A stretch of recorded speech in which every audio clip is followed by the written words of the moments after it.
Hello, Ted.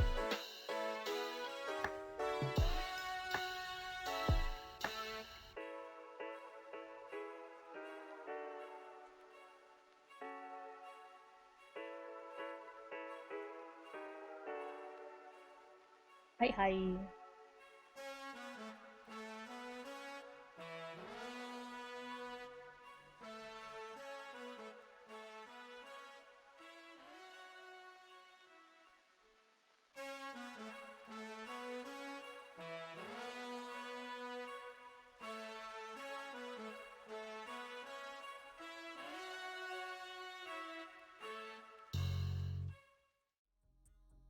Hello. I'm gonna listen to stories while I draw again. After my parents got divorced, I went to live with my father. I would have preferred to live with my mother, but my parents agreed that since I was a boy, I would live with him. A boy should be raised by his father, honey. I love So, you. let me Be good stop for there. Dad, were the last words my mother said to me as we left the courthouse. She got in her car and drove away. Dad and I got in his truck and did the same. I was 12 years old at the time. As the years went on, I would see my mother every other weekend from 5 o'clock on Friday until 5 o'clock on Sunday, just like they agreed to, as well as Wednesday nights from 4 to 8. Mom kept the house, while Dad and I lived with his parents, my grandparents, in their small cottage home. It was a little cramped, but we all seemed to manage. I Some had finally requests gotten to used to the do. weekend visits with my mom and the cramped living arrangements at my grandparents' house when my father threw a monkey wrench into the whole thing. He came home from work one afternoon and announced that he was offered the position of store manager for the Chestertown store. He accepted the position and that we'd be moving to Chestertown in 2 weeks. I was 16 at the time. Now, I had no idea where Chestertown was, so I asked my father. He had no idea either. He took out his phone, loaded up Google Maps, and typed in the address of the store. Come to find out, it was 5 hours away. I was not happy. I mean, I wouldn't be able to see my mom as much, and I'd have to leave my friends at school. The last day before we left, I spent the whole day with my mom. Unlike most divorces, my parents were actually civil toward each other, and just grew apart over the years. So, when my mom dropped me off that night, she told me that my father and her had worked out an arrangement. He would have me during the school year, and she would have me during the summer, and that I could call her any time. I felt a little bit better. She then hugged me, we said our goodbyes, and I went into the house. The next morning, we left. On the way there, my father told me that he'd bought a house for us to live in just outside of Can town draw for barely emotes next to nothing. and forever. It was a town I referred to don't by the know if I can townspeople, draw my emotes unbeknownst to us anymore. at the time, as the dollhouse on the hill. Kinda corny, right? We later found out why it was called that and why it was so cheap, but more on that later. Now, it was a big house, huge even. It was 3 stories high, 4 if you count in the attic, with 7 bedrooms, 3.5 bathrooms, a large industrial-sized kitchen, a living room bigger than most studio apartments, 2 fireplaces, a parlor, a study, and a full-sized, fully functioning in-ground swimming pool. And what looked to be a child's playground in the basement. That's right, the basement. Complete with a slide, a sand pit, a metal climbing structure, a swing set, a few bouncy balls, and building blocks, with astroturf on the floor giving the illusion of grass, as well as 6 little doors, about 4 feet tall, 3 on the left and 3 on the right. Which was kinda odd to me. The house also had a small conservatory, or greenhouse if you will, on the back side of it. I told you, it was huge. It came fully furnished with old Victorian-styled furniture and accessories.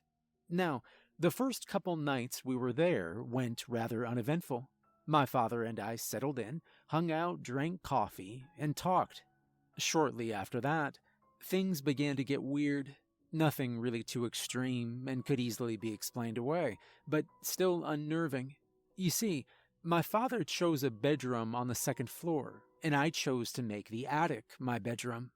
It was a huge attic that extended the whole length of the house. complete with a ceiling fan with lights in the middle, sand-colored carpet on the floor, and the drywall painted sky blue. The attic door had 3 little holes in a triangle pattern, about 3/4 of the way up on the left side, as well as 3 identical holes, just in reverse, in the door frame Hello, next to the potato. other 3 holes. Potato. Like someone I put don't a know why I hasp always call you for a potato. padlock on there, and then removed it. There was already a twin bed and a small dresser with a lamp up there. The rest was completely empty. So, I guess you could say that the house had 8 bedrooms. I was lying in bed one night, the moonlight shining in through the window, trying to go to sleep, when I heard them. Very faint whispers.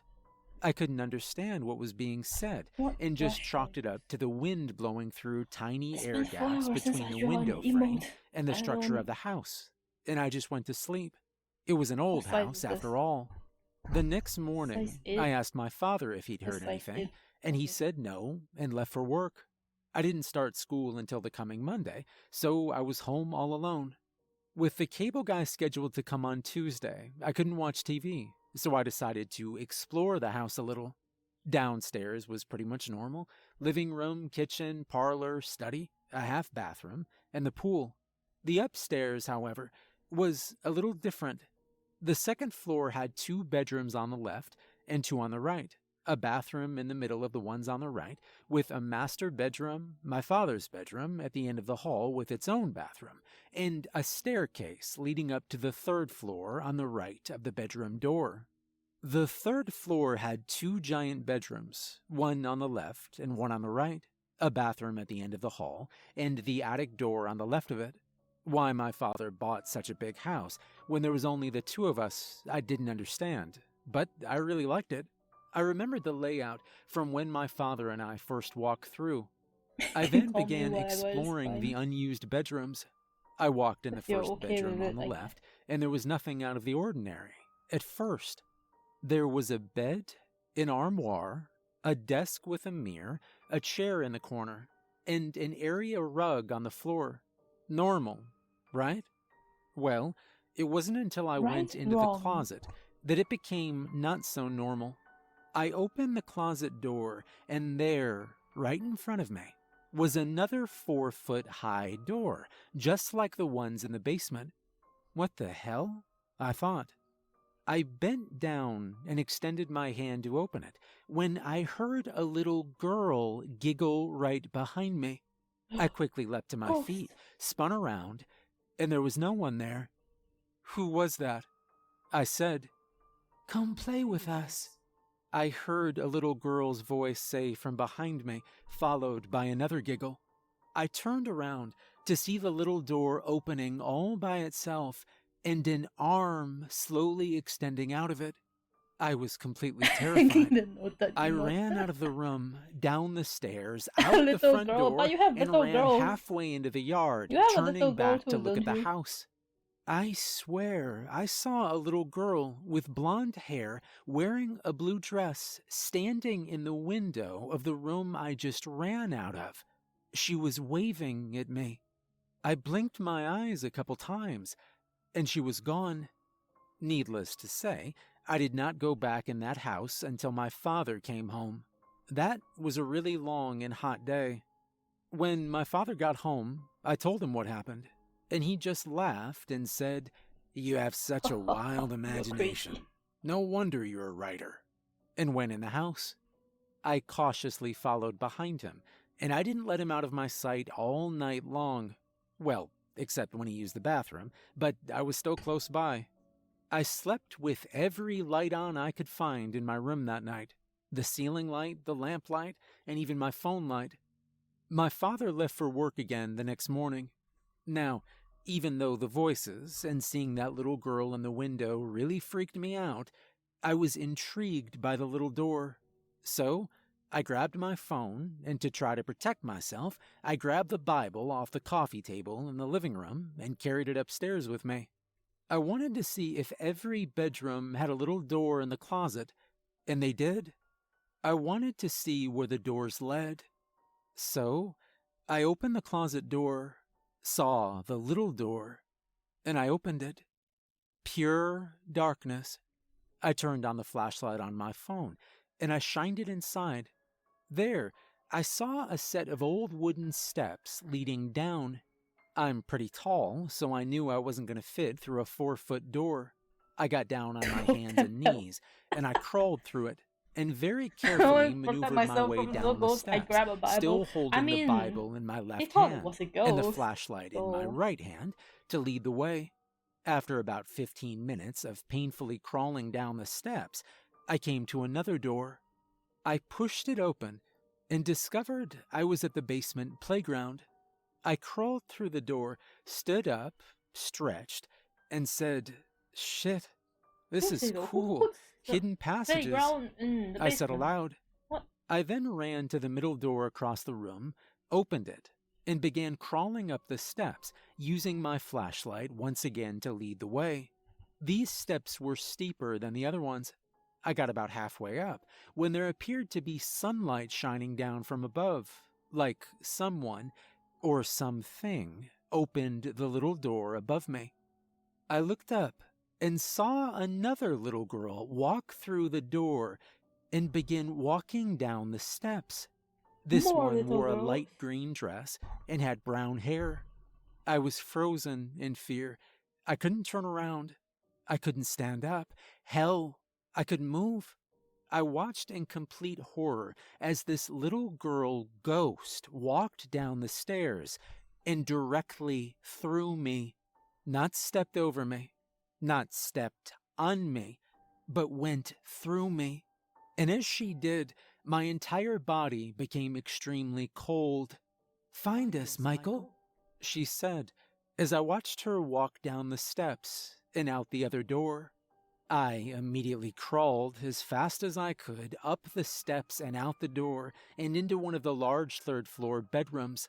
I then ran downstairs, put the Bible back on the coffee table, and sat on the couch for the rest of the day, even after my father came home.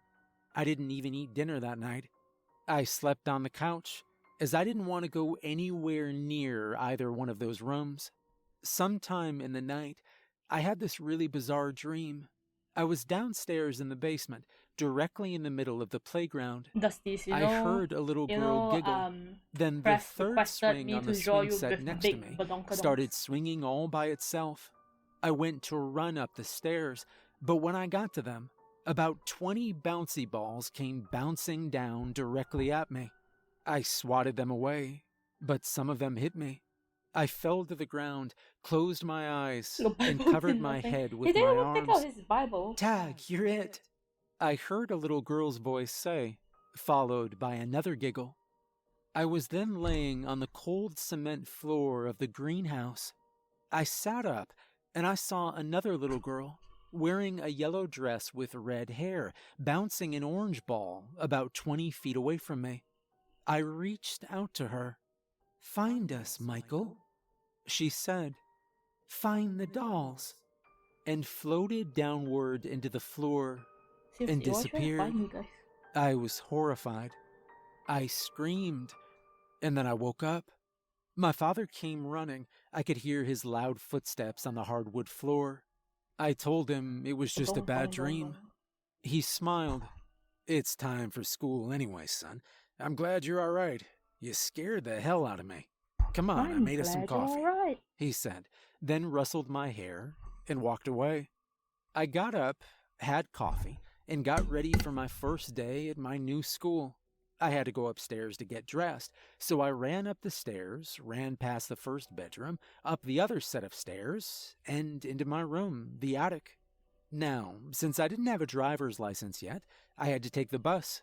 I walked out of the house, down the long driveway, and waited at the end of it. The bus came and picked me up. I stepped onto it and immediately felt every single eyeball staring at me, including the driver. I Wow. walked down the aisle, heads turning as I did. I was just about to pass You don't this have to one kid, stare that about hard. my age, kind of chubby, with red hair and freckles, who then leaned over to the kid next to him and whispered, "That kid's crazy. I wouldn't step foot in the dollhouse." I took the empty seat behind him. After a few seconds, I tapped him on the shoulder and asked, "They call it the what?" but I didn't get an answer. When I got to the school, almost everyone in class was staring, pointing, and whispering. I just ignored them. At the end of the day, I waited outside the bus for Thomas to arrive, and when he did, I stopped him.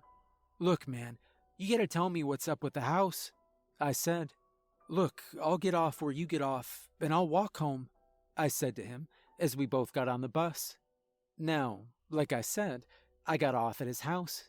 We stood outside on the sidewalk, and he told me something I didn't expect to hear. He looked left, then right, then back to me, and whispered, "My parents don't want me talking about this, but about 8 years ago, some crazy stuff happened at your house. Some creepy stuff. Back then, it was owned by Mr. and Mrs. Chester, descendants of the people who started this town.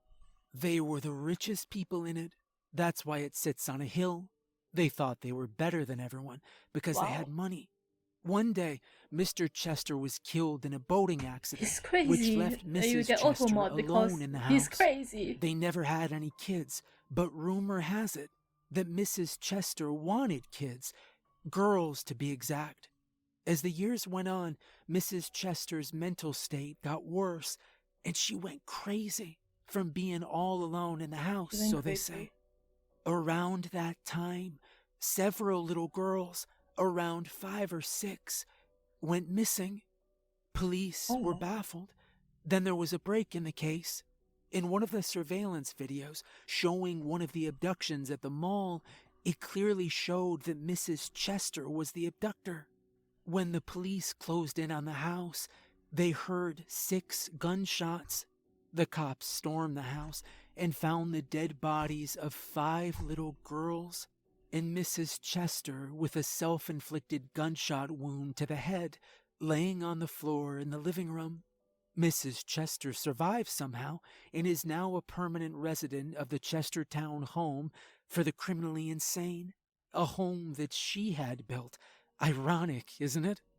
Now, according to doctors' records and police reports, Mrs. Chester admitted to kidnapping and killing all of the 12 little girls over a 3-year span of time when she grew tired of them, or they began to fight back and replace them with other little girls. 5 of the girls were found in the house, returned to their parents, and buried.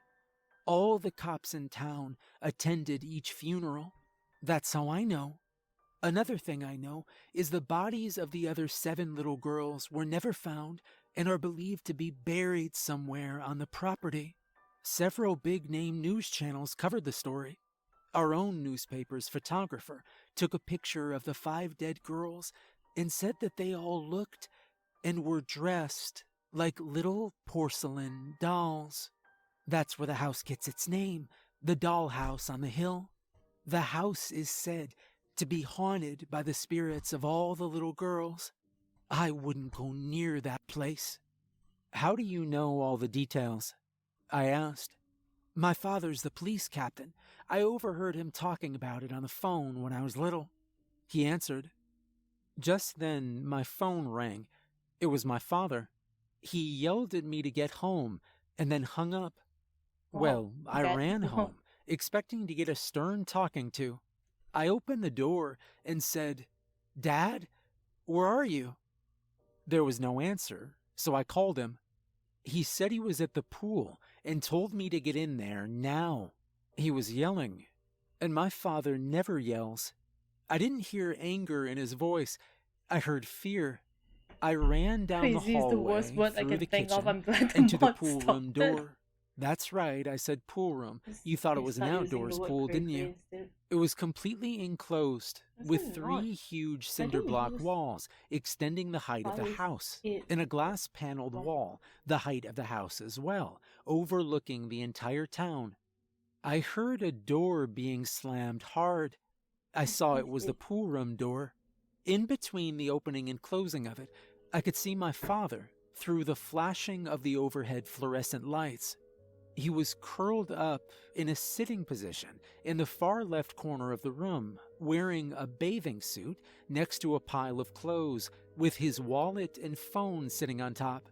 He was moving his head quickly from side to side, with a look of fear on his face. I'd never seen my father act that way before, so it scared me to death. I saw what my father was afraid of. The overhead lights were flashing like a strobe light. Both diving boards were bouncing up and down, completely on their own, and seconds later, a visible splash in the water, like an invisible being was jumping off the boards and landing in it. The lifeguard stand was rocking back and forth, while the sounds of little girls laughing and giggling filled the air. "What's happening?" my dad said. "It's the dolls, Dad. I don't think they'll hurt us. They just want to play. Look, I'll explain later, Dad. Let's get out of here," I said. I then helped my father up. He grabbed his things, and we walked over to the door, which was still opening and closing. We couldn't get out. I just stood there for a second, took a deep breath, turned around, and said, "I don't know what happened to you, and I'm sorry. I will find you. I will. Please stop." And then everything stopped. No more bouncing diving boards, no more flashing lights. Nothing. All was calm and still. As everything stopped, my father and I both heard several little girls, all in unison, say, "Find us." We turned our heads back around and saw not 7, but about 20 transparent images of little girls wearing different colored dresses. They were standing side by side on the edge of the pool, completely dry and not a hair out of place. And then they just vanished. "What the hell?" my father said, completely puzzled. "Come on, Dad. Let's get out of here. I'll explain in the truck," I said. Well, we got to the truck and we drove around for a while without saying a word. My father then pulled into the parking lot of the coffee shop across the street from the local grocery store. I bet you can't guess the name of it. Well, anyway, we walked in, placed our order, got it, and sat down at a table. My father then broke the silence. Imagine 20 little girls in your house. What was that? Imagine that. He asked. "Well, Dad, you see, about 8 years ago, our house was owned by this rich couple. He died, she went crazy without him, started kidnapping little girls, killed them, and buried them in our yard somewhere. I gotta find them," I said. He looked at me dumbfounded. "My friend Thomas told me about it. His father's the police captain," I said. And then we just sat there. We drank our coffee and got back in the truck. "Can we stop by the library so I can do some research?" Real estate agents actively trying to fight that sort of thing. Why not? Yeah, I heard about it. My father replied. "Kill them? What do you mean kill them? No, Haru, you don't kill. And I'll come get you when you're done. Don't kill them. They're ghosts." "Where are you going, Dad?" I asked. "I'm going to the police station to see if they'll confirm your story," he replied. Well, he dropped me off, and I made a beeline for the computers. After about 3 hours of searching, I discovered something. The conservatory was not part of the original build. It was added on later, about 6 months before the cops raided the house. The little girl from that dream floated down into the floor of the conservatory. That's gotta be it. Now, why would you build a conservatory with a concrete floor? To hide the bodies. I can't believe the cops missed this, I thought. I immediately called my father, and I told him what I found. He picked me up and said, "You were right, son. The cops confirmed it. It looks like we've got some digging to do." I just smiled. We decided not to go back to the house that night and got a room at the local flop house. The next morning, I didn't go to school. Instead, I went with my father to the All Right Reynolds and rented a jackhammer and the accessories to break up the concrete, as well as 2 pairs of ear protectors, and I am glad we did. That thing was loud as hell. We got back to the house. moved all the tables, the plants, and the tools out of the greenhouse and conservatory, whatever you want to call it. They didn't My father actually, grabbed that thing, connected the chisel search the house bit, better. and destroyed that concrete slab. After about It's not a 3 real hours of story, breaking so- up the concrete, taking breaks from time to time, my father was finally done, and we moved the concrete pieces outside. I took the lighter ones, my father took the heavy ones, and then we began digging. Piles of dirt were everywhere. After digging for about 2 hours, Accessories do you'll get never jackhammer. guess Yeah, you what know, we a jackhammer found. and some earrings. Nothing. Just dirt. What the hell, I thought. I was sure I was right. My father gave me, if you weren't my son, I'd kill you right now look. He laid his shovel down and went into the house. I laid mine down as well. Come on. I just stood there in this huge hole that we dug, completely dumbfounded. I grabbed one of the shovels and slammed it down hard in the dirt out of pure frustration, and it hit something. There, in the hole, was what appeared to be an old white sheet. Well, I'm sure it was white at one time anyway. I fell to my knees and began digging with my hands. My father came over and looked in the hole. "Holy Jesus," he said loudly, dropping to his knees and helping me hand scoop the dirt. After a few minutes, the sheet was completely exposed. It was small, about 4 feet in length. My father then grabbed the sheet and tore it open. And yes, it was bones. Damn. Human bones. And then we called the police. The cops came and continued digging where we left off. The town coroner came as well. Now, remember when I told you that Mrs. Chester admitted to killing 12 little girls? She lied. The cops found 17 bodies buried under that greenhouse. They What were is all that? You saw neatly 20. wrapped in white sheets. The coroner had to make several trips back and forth to pick up all the bodies. When the cops finally allowed us back in the house, it was about 2 a.m. at that point. My father and I just went to bed. As I laid there, I heard several little girl voices say in unison, "Thank you." I smiled and just went to sleep. Days later, a newspaper article stated that all 17 girls were identified through DNA testing. It also stated that they too were returned to their families for a proper burial. My father and I attended every one of the funerals. We put all the dirt back in the hole and we evened out the ground. We decided to leave the greenhouse structure intact and made a kind of outdoor sitting room out there. My father had 22 individual nameplates made with all the girls' names on them. The 17 that were buried under the greenhouse and the 5 that were killed when the cops raided the house, in case you were wondering where I got that number from. All the nameplates are mounted to the far wall of the basement playground. I go down there sometimes. I sit on the swings and I look at the names.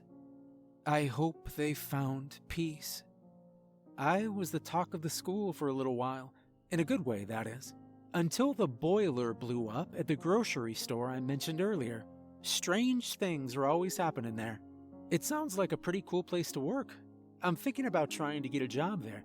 What do you think? Anyway, like I said before, Thomas and I became really good friends. I spent the night at his house a couple times, and he spent the night at mine, since all the ghost girls were gone. He is completely infatuated with the hidden passages and loves the pool. I called my mom, and I told her what happened. She said that I was very brave and that she was very proud of me. You know, normal mom stuff. Dad and I still live in the house and have had no further paranormal incidents. Oh yeah, by the way, I finally got my driver's license, and I bought a 1967 Ford Mustang hardtop with flames down the side from the local towing service in town. The cops had it towed a while back, and the guy that owned it never came to pick it up. So, now it's mine.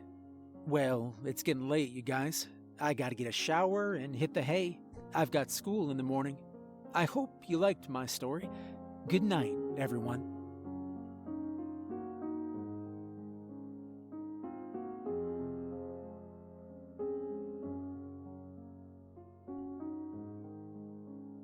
Nope, there was that story again.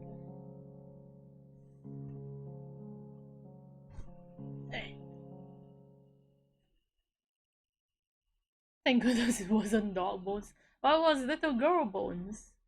I got a sick heart.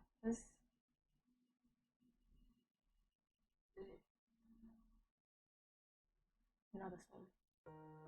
My daughter is a freshman in high school this year, and up until now has remained relatively clean in terms of the usual high schooler antics.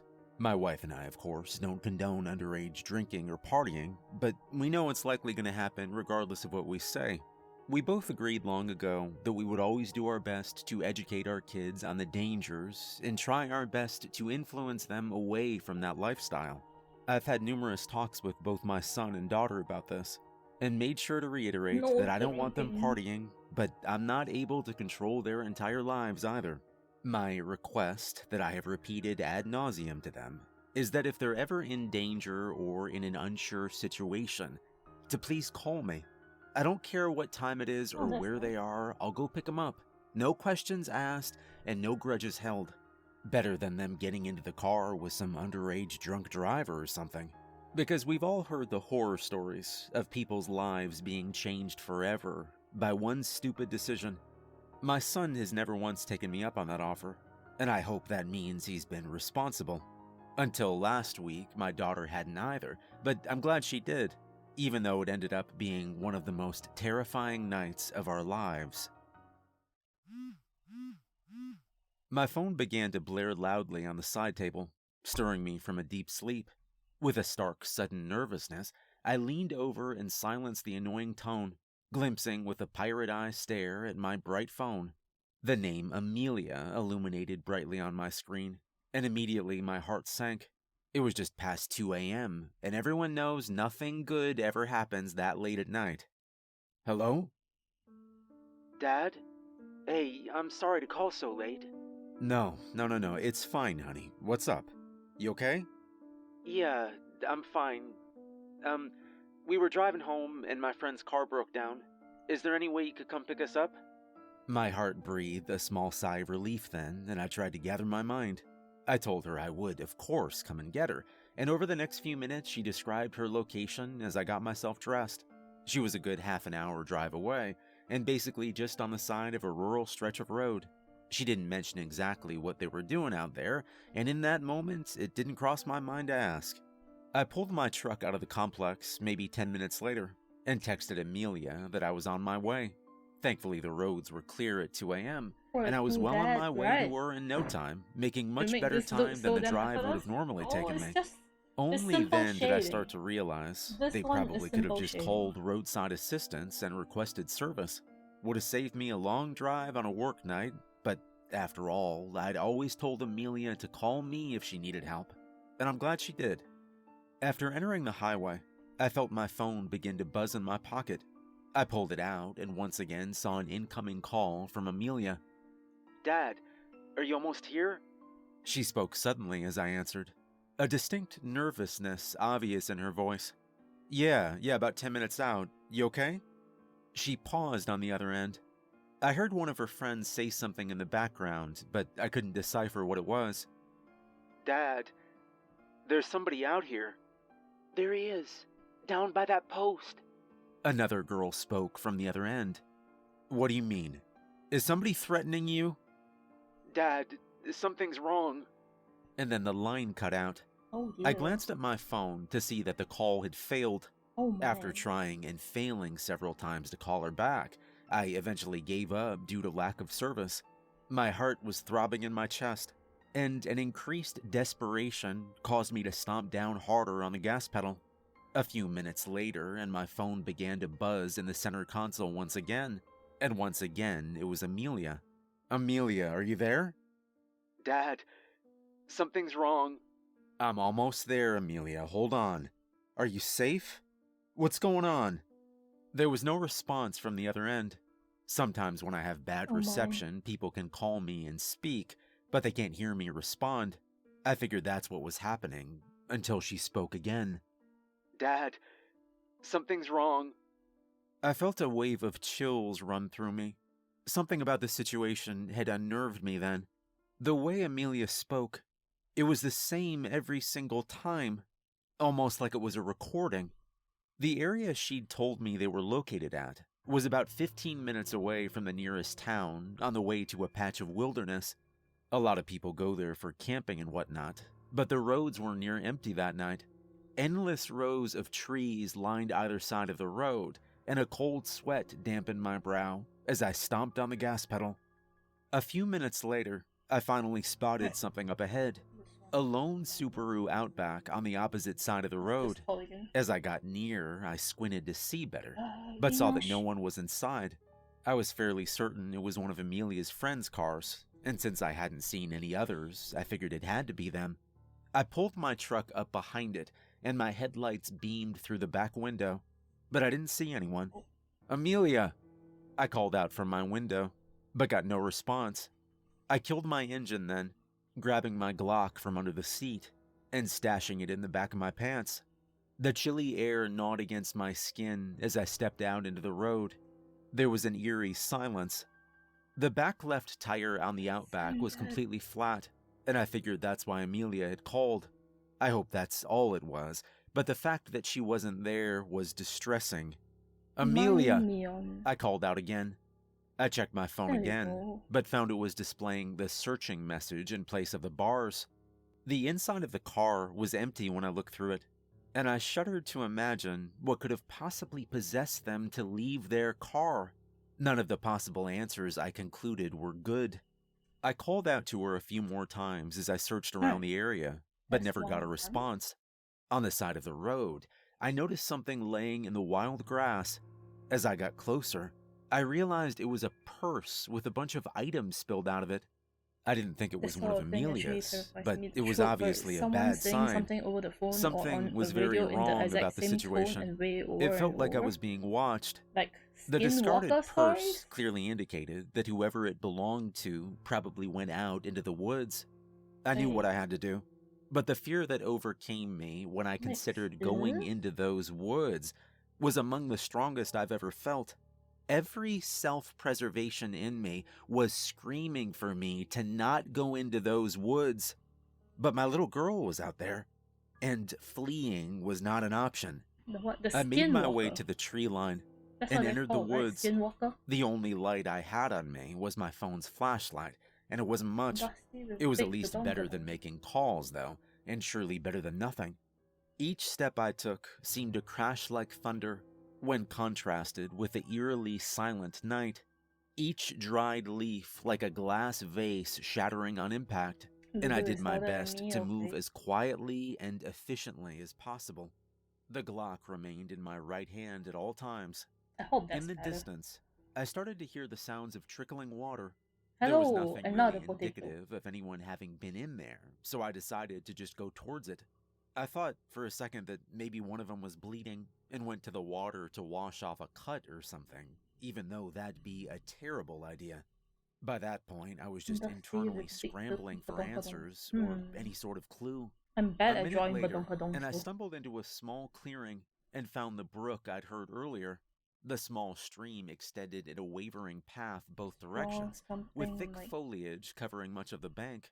On the other side was a small incline which led deeper into the woods, but once again, there was no immediate signs that anyone had been there. I really started to panic then, but calling out seemed like a worse idea every time I did it. At the same time, though, I had to do something.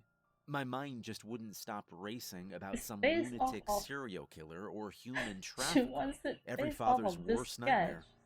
After a few moments, I finally decided to turn around and head back towards the road.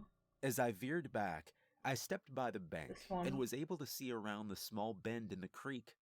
On the other side of an angled tree, I saw something that made me nearly jump out of my skin. Someone was crouching there on the edge of the stream. It was a young woman with dark hair, dressed in a hoodie and blue jeans. As I lifted the light towards her, I realized I recognized her. Natasha. Natasha, can you hear me? Are you alright? Natasha. She didn't react at all as I made my way over to her. She was just crouched there in a sitting position, staring up the incline on the opposing side of the stream. Natasha, hey, it's Amelia's dad. You okay? Where's Amelia? Natasha again didn't react in any way. As I finally shined the light on her face, I just saw she was staring emotionless. She didn't even look at me. Her eyes were like saucers, dilated so heavily that no color was visible. Considering it was night, that wasn't entirely strange on its own. But what was strange is that I noticed her pupils Those are didn't some shrink at crazy all when I badonkadonks, shined yeah. the light on her. Natasha, They requested for I it, put my so hand on her shoulder, we'll have to, but again got no we'll have reaction. to do it. I could tell she was breathing, but clearly she wasn't all there. She seemed entirely catatonic, like she was trapped in some sort of hypnotic state. I shook her by the shoulder, calling her name, and even flicked water on her from the stream, but she didn't react in any way whatsoever. It was really unnerving, but selfishly, I was still more worried about Amelia. I mean, I thought about it's just your letting her wait daughter. there and returning for her. She obviously wasn't going anywhere anytime soon. And then the idea hit me that maybe it was too late for Amelia. That thought alone nearly crippled me, and I knew that whatever happened, I had to get Natasha out. I wrapped my arms around her and lifted her off the ground. Her skin was cold to the touch, and with her locked position, it almost gave the impression that she was frozen stiff. Thankfully, Natasha is rather small, so I was able to carry her back towards the road with little issue. A minute or two later, I got back to my truck and placed Natasha in the back seat. Her utterly silent demeanor and complete lack of reaction had really started to worry me. Just to be sure, I felt her pulse on her neck, and as I anticipated, it was there, feeling pretty much normal actually. After loading her in the truck, I locked it and resumed my search for Amelia. It was then I noticed that the back left tire on the Outback was not only flat, but absolutely shredded. It looked like it had been flat, but they continued driving on it for several miles. The tread was torn open, revealing the silver rim underneath. As I was inspecting it, I suddenly thought I saw something underneath the car. As I leaned down, I once again got a huge jump scare. Amelia, you okay? There she was, lying prone underneath the car. Like Natasha, she was unresponsive, no matter how many questions I asked her. I could see her back moving rhythmically up and down, so I knew she was breathing. Her eyes were open wide, and like Natasha, her pupils were like saucers. I had to basically drag her out from underneath the car. All the while, she didn't react in any way. She just appeared in this dazed state, like she was thankfully still alive, but not fully conscious. I've never seen anything like that with her or anyone else before. As soon as she was out from under the car, she suddenly lurched and wrapped herself into the fetal position. It startled me greatly, and I thought it meant she was back to normal. But after questioning her again, I still got no reaction. I loaded her into the truck as well. Natasha still sat there as she had before, and the sight of them both curled up and unresponsive like that really affected me. As I rounded the back of my truck, I then came upon an incredibly worrying discovery. The back left tire on my truck was suddenly flat as well. A few dozen curse words slipped from my lips as I debated my options. The jack was underneath the back seat where Amelia and Natasha were. I spun around to look at the tree line on the other side of the road. Someone was messing with me, and I prayed that's all they were doing. Considering the state of both Amelia and Natasha, however, that didn't seem very likely. I glanced around the vicinity, but nothing appeared immediately wrong. Nothing I could see, at least. "Dad!" Amelia's voice suddenly called out. But it wasn't Amelia who'd spoken it. It came from the other side of the road. I spun around, but I saw nothing. I heard nothing aside from that familiar voice and uncanny tone. "Dad, something's wrong." It was Amelia's voice again. and it was spoken the same way I'd last heard it on the phone. It kept repeating, and the voice seemed to distort the more it repeated. My legs finally resumed function beneath me, and I'd seen enough. I just got back into the truck, with my hands trembling so bad that I struggled to hit the push start. Finally, I did, and the truck fired back to life. Outside, I could still hear the voice repeating, but it seemed to change location every time it did. The first few were off to the left of us on the opposite side of the road, but then it came from behind me. Then up ahead, with only a few seconds interval between each repetition. Branches snapped to my left, and something came out of the woods. Suddenly I felt woozy, lightheaded, and like I was about to pass out. It wasn't like the feeling of being drunk, though. It was far more terrifying than that. It was like something was being drained from my body. The thing emerged fully from the woods, looming like a shadow. I can't even begin to describe it, not only because of my extremely blurred state of mind, but because it just feels wrong to do so. I saw other things in the woods, or at least I think I did.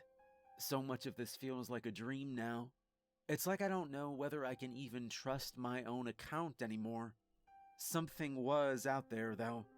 Something horrible. I could feel the claws of utter madness scraping against the last frayed remnants of my mind.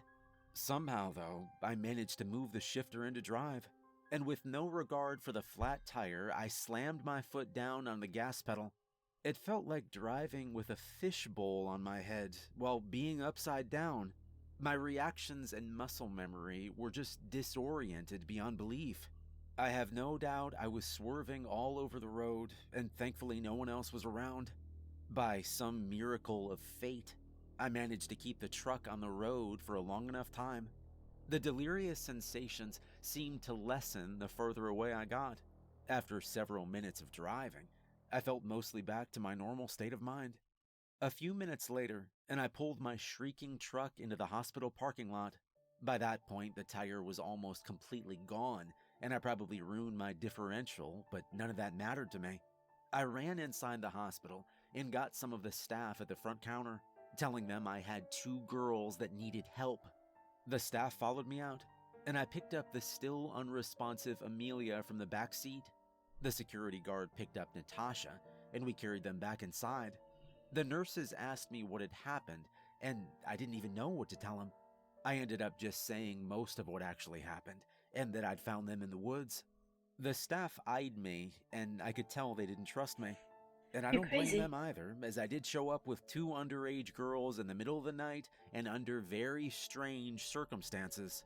I doubt they'd ever seen anyone in conditions like that.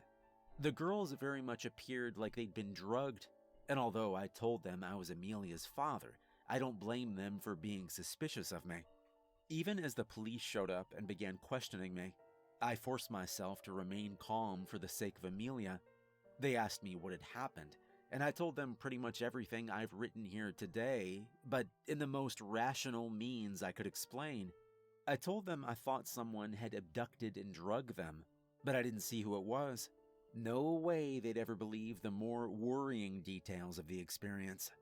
The cops kept me there in the lobby, not arresting me, but not allowing me to go be with Amelia either. Eventually, I called my wife. She arrived at the hospital a little while later. I then had to explain everything a 3rd time to her, and she was able to substantiate my claims. The cops eventually radioed into their dispatch and requested officers to go and investigate the scene. My wife knew something was up with me. She knew I was rattled.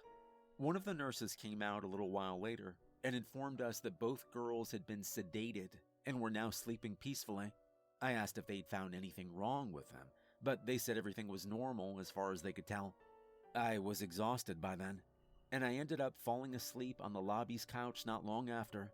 I had some pretty severe nightmares then, but I can't remember the details of them now. My wife shook me awake some time later, and as I opened my eyes, I saw the sun had risen, and the lobby had many other people coming and going. I was finally permitted to go and see Amelia, and thankfully she seemed fully conscious and back to her normal self. The same was true for Natasha, whose parents had also shown up. Thankfully, both girls were cleared to return home a few hours later with a full bill of health. In the following days, more details would be added about the case, but they've just made all of this more difficult to understand. Amelia and Natasha both tested negative for common drugs used to incapacitate victims. They drug tested me as well, but as expected, it also came back negative.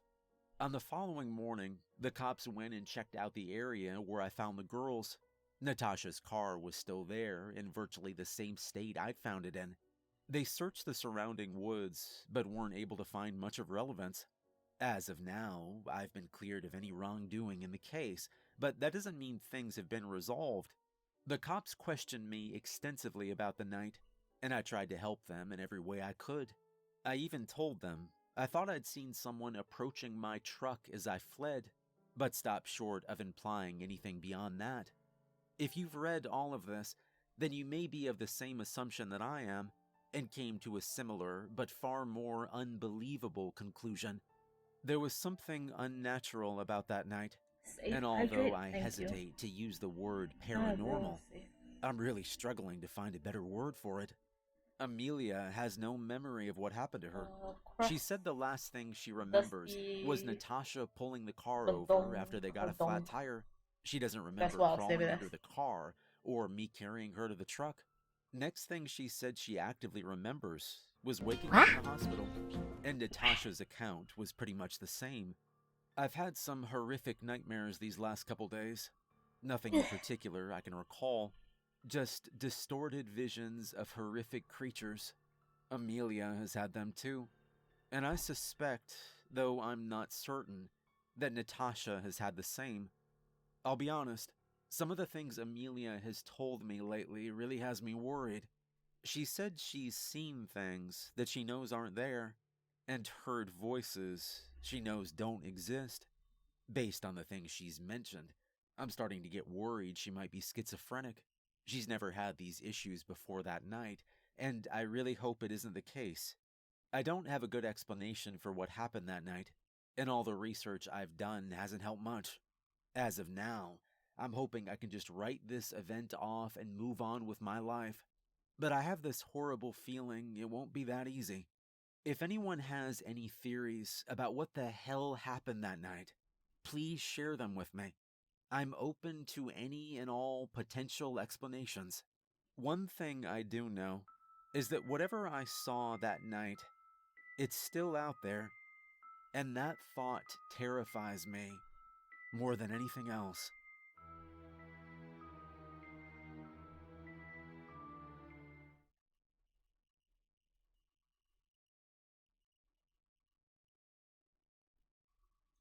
Another story is over.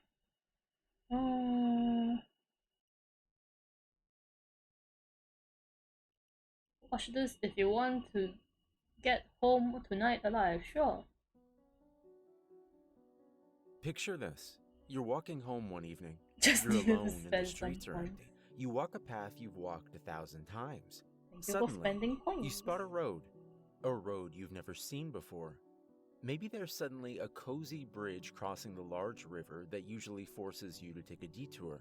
Maybe there's a meandering path crossing a flowery meadow where there should be a construction site. Maybe you find that a tranquil alley has replaced the busy motorway in front of your home. The road looks completely different each time, but some things are always the same about it. It's short, it's peaceful, and it will grant you your deepest desire. Imagine that. Imagine that taking it will give you whatever you want most in life. Start on one end and reach the other. That's all you have to do. But there's a catch. Of course there's a catch. There's always a catch with these sorts of things. Isn't there? I live in a small town surrounded by steep mountainous hills. A little road behind my house leads up a steep incline, circling one of these hills until finally ending in front of an old vineyard. The Thinking place gets about busy in getting a autumn PNG when tuber harvest made of season rolls potato around, in but right the now head you'll of at a most big encounter suit the of occasional farmer, hiker kinda along like the route. Alphonse I've started Elric's hiking from up there Full Metal myself, Alchemist. part Someone of my gave me New the Year's idea and I'm like, resolution. that would be I so hike up there sick. 3 times each week, a bit Well, if you higher can each find time. someone who It can was draw on one of armor, that these would be sick. trips that I encountered the vagrant. I'd sat down on a large rock in the shade of a lone pine tree and was about to bite into the sandwich I'd taken along as provisions. Suddenly, Sandwich. a disheveled figure stumbled into view.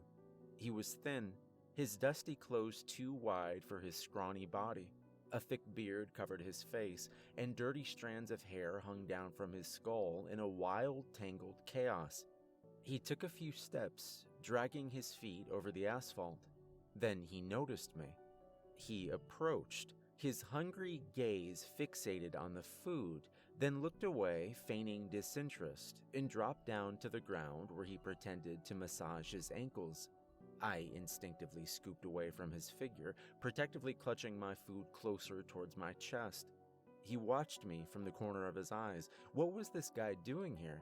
There was nothing up this dead-end road. There were no cars, no people. There was nothing up here. Did he just get lost? I was about to scoop away Then even why are you further there? when I There's noticed nothing his there. shoes. It was hard to even call these things shoes considering the state they were in. The soles were wore down to the point they'd basically ceased existing. His bare feet were clearly visible through the large gaps, coated in dirt, swollen, calloused. Something had recently torn into the skin beneath his big toe. Clotted blood spread all around the fresh injury. I instantly felt regret at how I'd reacted to the stranger a moment ago. All that suspicion and distrust. I cleared my throat. Hey, you want a bite to eat? I leaned slightly towards him and held out the piece of bread. His head snapped up, as if he'd just waited for his cue. Oh, yes, he said with a raspy voice. Yes, thank you, thank you. He rose back up and took a few more steps towards me, limping slightly whenever his injured foot touched the ground. As soon as he was close enough, he reached out, hesitated for a second, then snatched the sandwich from my fingers and with a sudden motion, as if afraid I might withdraw the offer at any second, his body dropped down into the dirt again. Thank you, he managed to say with bulging cheeks as he hungrily took the first few bites. The bread vanished in record time. He wolfed down the food, clearly not bothering to chew half of the time, and I looked away to give him a bit of privacy. Have you ever heard of the road that'll make your deepest wishes come true? He suddenly said. He was still chewing, but he'd slowed down enough to become a bit more intelligible. No,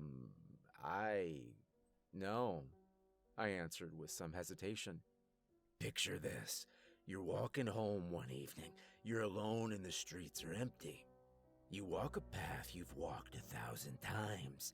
Suddenly you spot a road you've never seen before. He paused to take another bite. I leaned closer, still slightly confused by the direction our conversation was taking. Was he just sharing some sort of hobo legend to repay me for the food? Maybe there's suddenly a cozy bridge crossing a large river that usually forces you to take a detour. He continued.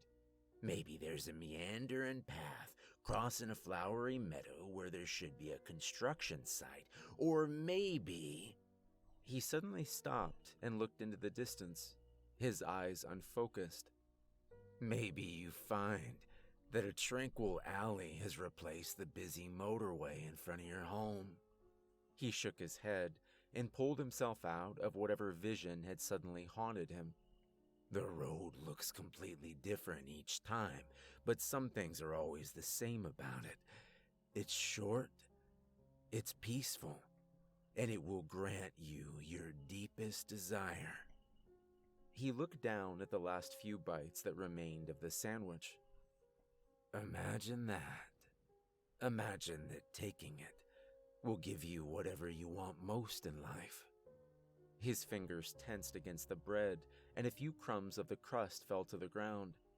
Start on one end and reach the other, That's all you have to do.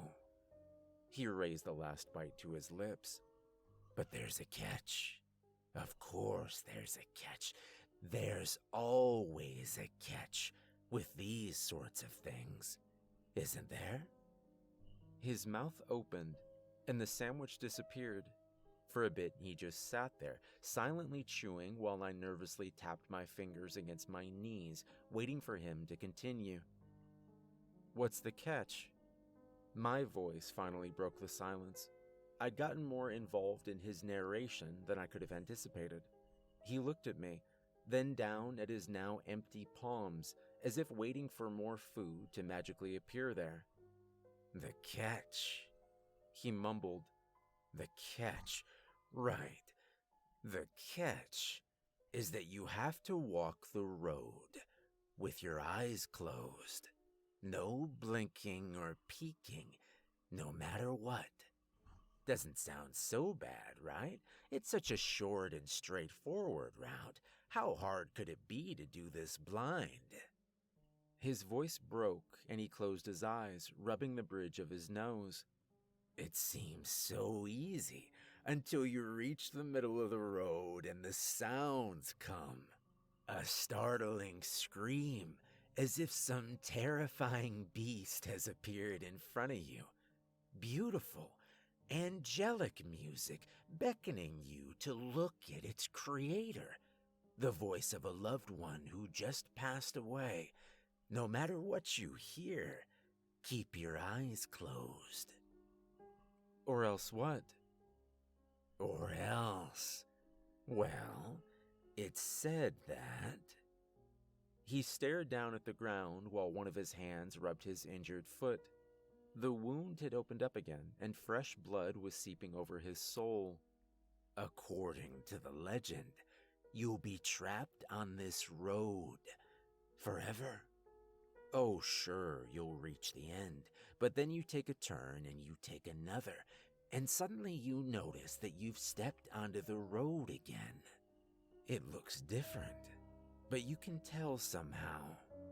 So you turn around and try to retrace your steps, but the path you just came from has suddenly changed. You stumble across it confused, and then you look down and notice that you're on the road again. His breathing grew louder and more rapid. His hands wildly motioned in the air in front of him. So then you start running and running, faster and faster, until your legs hurt and still you keep running. The landscape flies by, rapidly changing, but no matter how much it changes, there is one thing that always stays the same.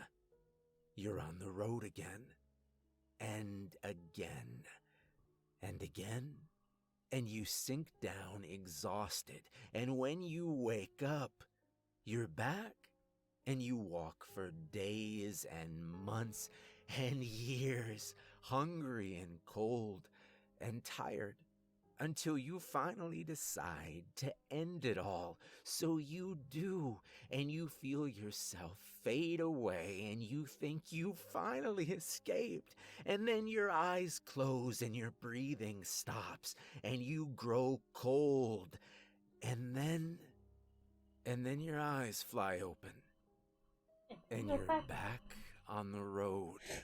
Damn. His voice had become more and Surely more one of the many intense artists the I longer know he'd can. spoken. I hope He you was manage to shaking. find. I don't His know eyes many were people who staring actually into draw the armor. distance again.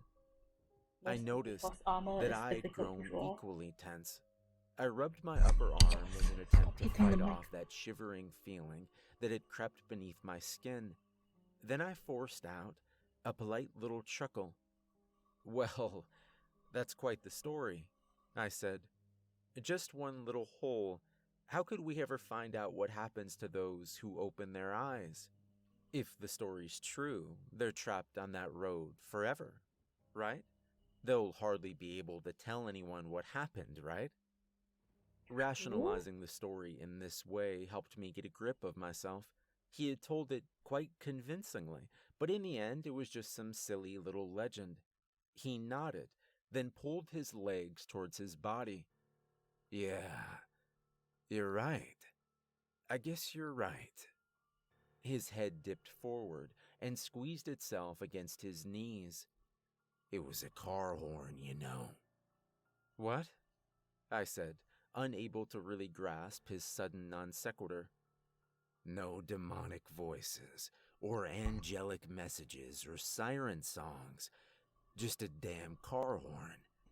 And I was sure I'd made it to the other end, and that I'd accidentally stumbled into the road.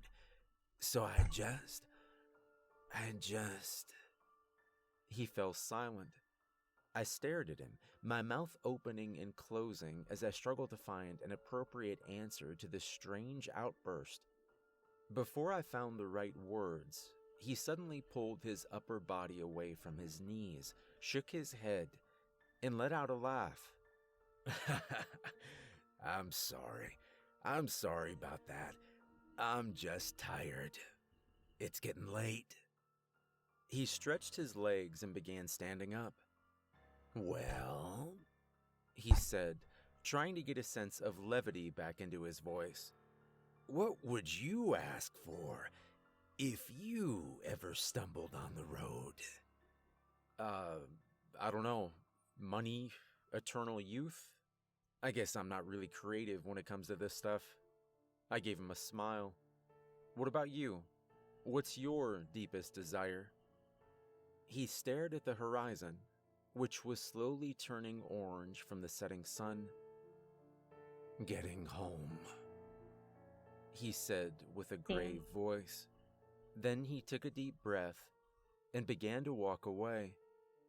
I sat there, the weight of those last few words pulling me down. When he'd vanished behind that last corner, I came to a sudden decision. I jumped up and began jogging after him. It felt wrong to just send him away like that. I was sure I still had a pair of sturdy shoes at home, shoes I never wore anyway. Might be the right size for him. Better than his current pair in any case. We'd passed the house anyway on the way down. I rounded the corner and stopped dead in my tracks. There should have been only one way to go. One single serpentine road taking a sharp turn to the right, clinging to the mountainside. Now, however, there was a second road branching off. It led straight forward through a calm patch of forest where there should have been nothing but empty air. I stepped closer. The vagrant story was still fresh on my mind. Picture this. You're walking home one evening. A fresh smear of blood, vaguely shaped like a footprint, was visible on the gravel of this new road. Clearly, this had been the way the stranger had taken. I stared ahead, now standing right at the start of the road. It seemed completely harmless. I could see the end just a few hundred steps in front of me. My deepest desire, and all it would take, was to walk this short distance. I closed my eyes and raised my left foot. The world seemed to freeze. I was still standing there, ready to take a step forward. Just one little step, and then I just have to keep walking for a minute or so with my eyes closed. How hard could it be? And still my foot refused to move, refused to take this first step. The picture of that bloody footprint kept coming back to my mind, being trapped on that road, walking and walking, through freezing nights and burning days, through hunger and thirst, always walking, until the legs go out and you crumble to the asphalt and you die, only to wake up from death and start walking again. My deepest desire, just 60 seconds away. I couldn't do it. I opened my eyes, and the road was gone. My foot was raised over the abyss. The world had changed Oh my back god, Chris. to how it should be. I was standing Yes. right at the edge On of the a big cliff, badonk-a-donk my foot raised into that you asked for. empty air. Just one step, and I'd end up as a shattered heap of bones down there. A sudden gust of wind shoved against my back, as if urging me to take this step. A few stones Why crumbled have beneath my weight. I flung my arms around in panic, searching for something to hold on to. My foothold slipped. My knee buckled. I fell backward. My elbows painfully slammed against the ground. With panicked motions, I began crawling away from the edge, staring at the cliffside, at the place that for a short minute had been a road. And then it reappeared, literally in the blink of an eye. 1 second it was gone and my eyelids fluttered shut, and when I opened them again, there it was along with the surrounding forest, as if it had never gone. I managed to scramble back to my feet. My heartbeat refused to calm down. I kept standing there, staring at the road while the sun slowly vanished beneath the horizon. My deepest desire. Just a quick little walk. My eyes drifted down to the bloody footprint on the gravel, and I yeah, ripped first is my myself tie. away. I turned and began walking down the usual path, the path that I'd walked down thousands of times before. My deepest desire didn't come true that night, but I did get home.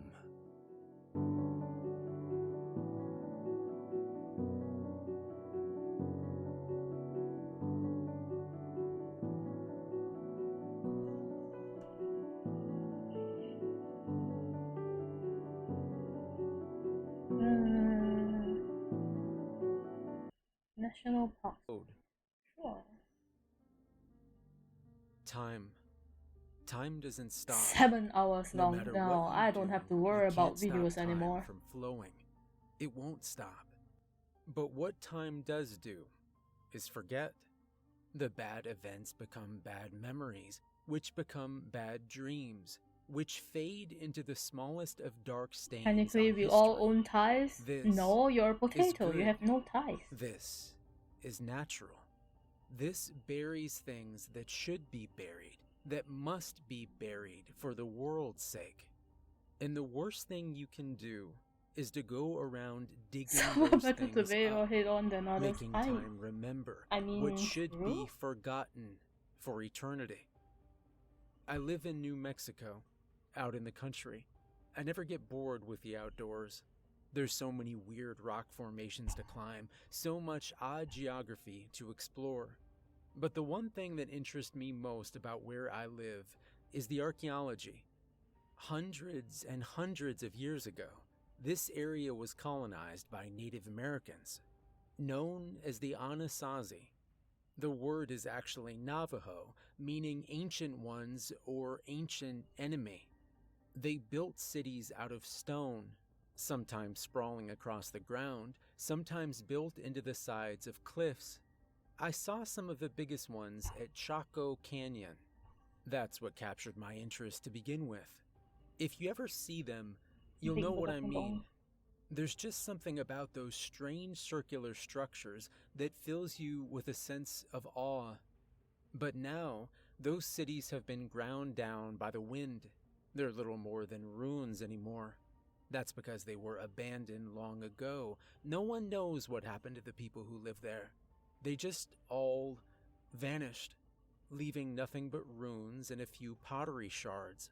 There have been theories, of course, that it was drought or famine that drove them away, but I never liked that explanation. It just didn't seem right. 1 week after my 16th birthday, I went out and got my driver's license. I was thrilled. Finally, total freedom.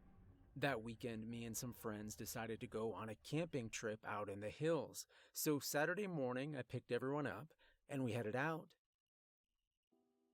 After a few hours of driving, we found a place that was secluded enough. Stopping the car, we decided to stretch our legs a little before setting up camp. We were parked at the end of a small valley with hills rising up on 3 sides. Deciding to explore a little, we climbed up the nearest one. Getting to the top, You we own were ties, they're greeted just not with yours. an amazing Wow. sight. It I was wanna a own ring ties of too. large hills with an enormous I wanna own depression in the ties too. center. Rising out of that depression was the oddest mountain I'd ever seen. The half on the far side from us was normal, rising up at a steep slope. Facing us, however, Alright. the mountain came out into a huge overhang, obscuring our vision of what lay beneath. We looked at each other and then started sliding our way down towards it. Upon reaching the bottom, we were greeted by an even more impressive sight. It was a huge Anasazi city spread out under the overhang. Better yet, it looked almost completely undamaged, located in such a place as to be Now where is perfectly Quest? sheltered by the wind. Looking at it, I knew that we were the first people to see it in hundreds of years. As excited as I was, something made me hesitant to explore. I don't know what it was, but after a few seconds it had passed and I was jogging forward towards the ruins. Seeing the city as it had been originally go. built was amazing. I thought of how useful it would be to studying their culture.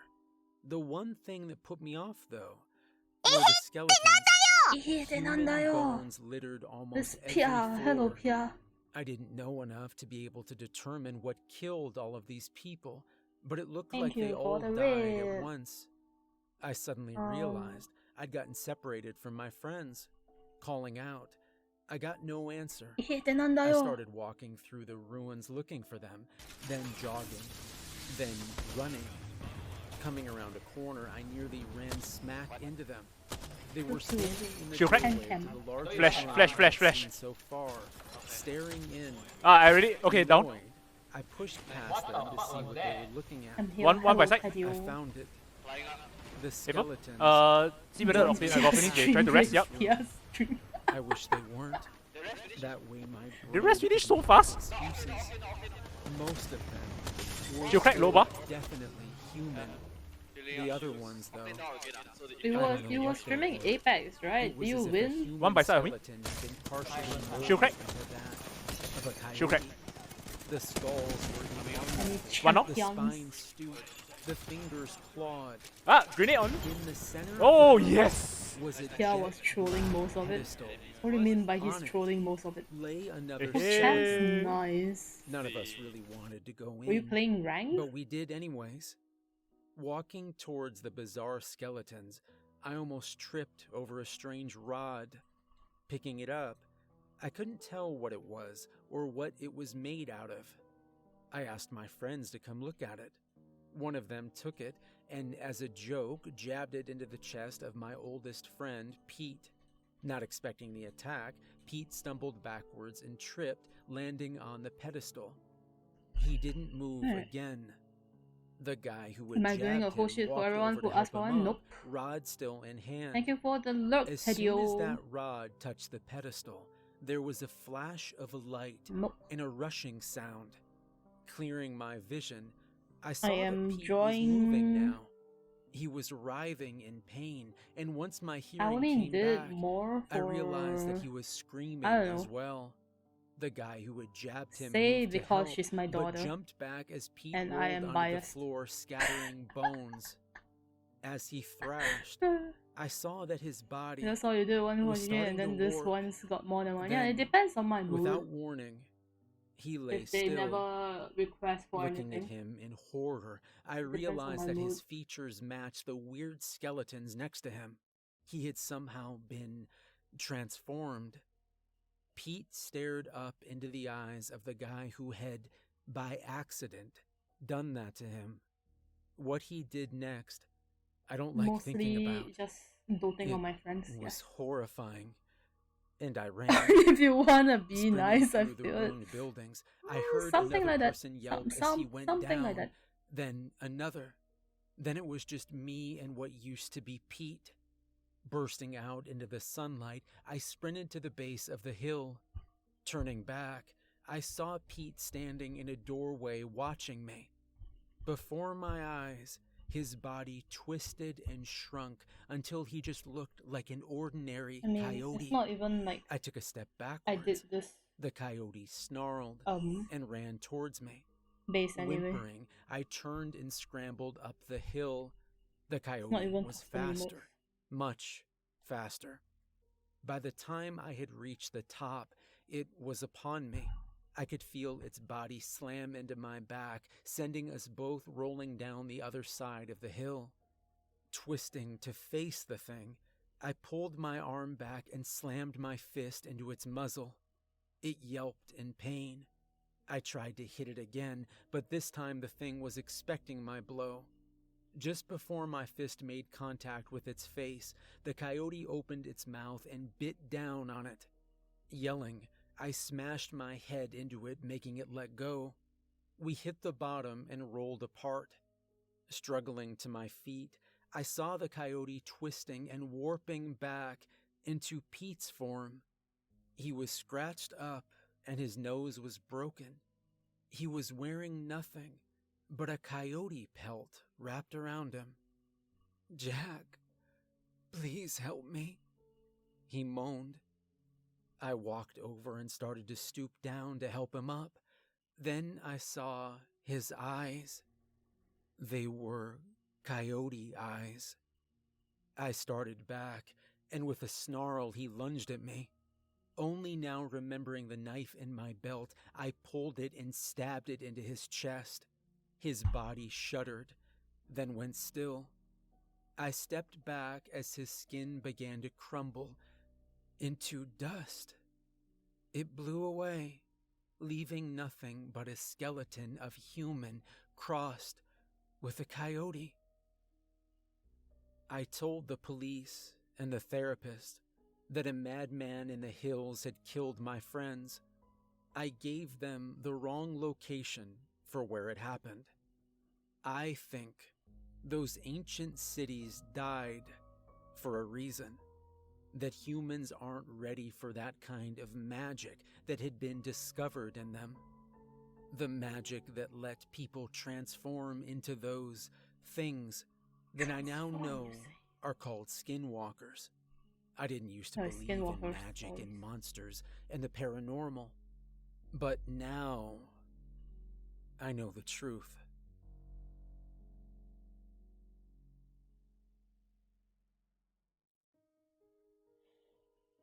I love the forest, and I don't see how anyone couldn't. The chirping of the birds and rustling of leaves drew me like a fly to honey. A poet once said, "Man's soul lie within the trees," and I'd be inclined to agree. Near my home was a national park with plenty of trails, creeks, and caves, a beautiful place in the Daniel Boone National Forest. Long stretches of nothing but nature and its beauty. I never understood some people's fear or hate of the woods until a few months ago. A cold April morning, I was off of work. For the first time in my busy life of the past few weeks, I didn't have to commute to Louisville. I could stay in my small town and enjoy the bachelor life as best I could. I went out onto the trail that morning, athletic shorts and a t-shirt, embracing the cold air rather than being opposed to it. I set out on the paved gravel trail from the parking lot, up past the yellow upon brown sign welcoming you to the National Forest. The parking lot behind me was pretty empty that morning. There were one or two cars, and on the far side, a park ranger's Crown Vic, the ranger sitting on his hood and enjoying a cup of joe. I was glad to know I'd have the trail mostly to myself, and so I broke out on a jog. Earbuds set in. Asian, hello Asian. How have you been? The trees breezily shook in the morning air. The sun clouded out, overcast, maybe rain later. I huffed and shook my head, continuing on down the trail. I passed another jogger at one point, and we shared waves, but I saw no one else for a while. I think half an hour passed, judging by how many songs I'd cycled through, until I came up to Big Bend Fork, a split in the trail leading up two different paths. One path was a little more overgrown, and I'd only been up there a few times. It led past an old grill and bench, along with an abandoned power box shack, which had since been transferred to the other path, my normal one, which went past some campgrounds and a fishing dock. However, to my surprise, a park ranger was there, armed, with what looked like a tranquilizer rifle in his hands. He seemed to be guarding the trail and keeping an eye out. I stopped my jog and took the earbuds out, asking him You're what very exactly well, was just wrong. getting over your sickness. You Luckily, were sick? it wasn't anything too Are you scary. feeling better A now? few large bears had been spotted wandering around, and upon the campgrounds up ahead, a mother and father and cubs, and they Oh man, ripped I'm up doing a good. vacant tent of another hiker. I'm doing better Black too. bears aren't the most dangerous bears, not at all, but with cubs, the parents tend to be highly protective. Better safe than sorry, the ranger told me, and that the trail should reopen the next day when they could relocate the bears deeper into the woods. Another ranger had headed up the second path and reported nothing abnormal, so he ensured me it was safe. The path that way was shorter and would probably let me finish my jog before the rain came, but I had no choice. I jogged along the other path and up into the more overgrown part of the park and hoped the storms would be delayed long enough for me to finish my jogging routine. Another half hour or so along the gravel path, grass starting to overcome it farther on up. It clearly saw some level of disuse, that much was clear. I reached the rusty bench and felt my legs begin to give out.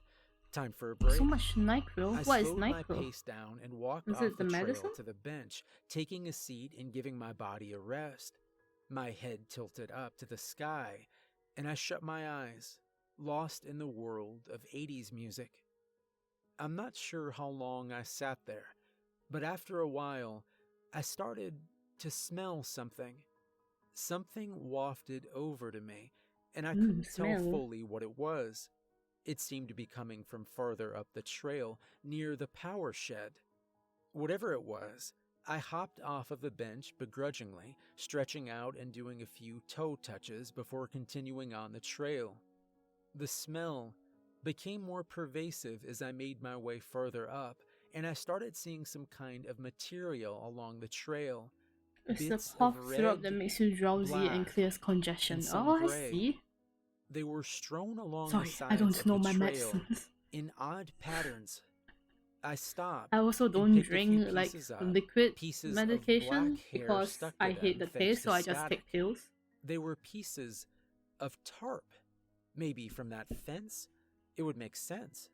They continued up the grassy trail towards the distant power shed. Something told me not to check, that it may be the bears, but I knew there was another ranger out here, so I carried on. That's when the smell got worse. The smell got much worse, and I could see red spray on the grass. Reddishness over parts of the tarp leading up to the old, rusty, cream-colored shed building. Breaking off the trail, I walked up to the shack, which itself had a small gravel trail, a sign on the wall reading "Keep Out," rusted and grimy. The smell was unbearable by now, and I could see what it was.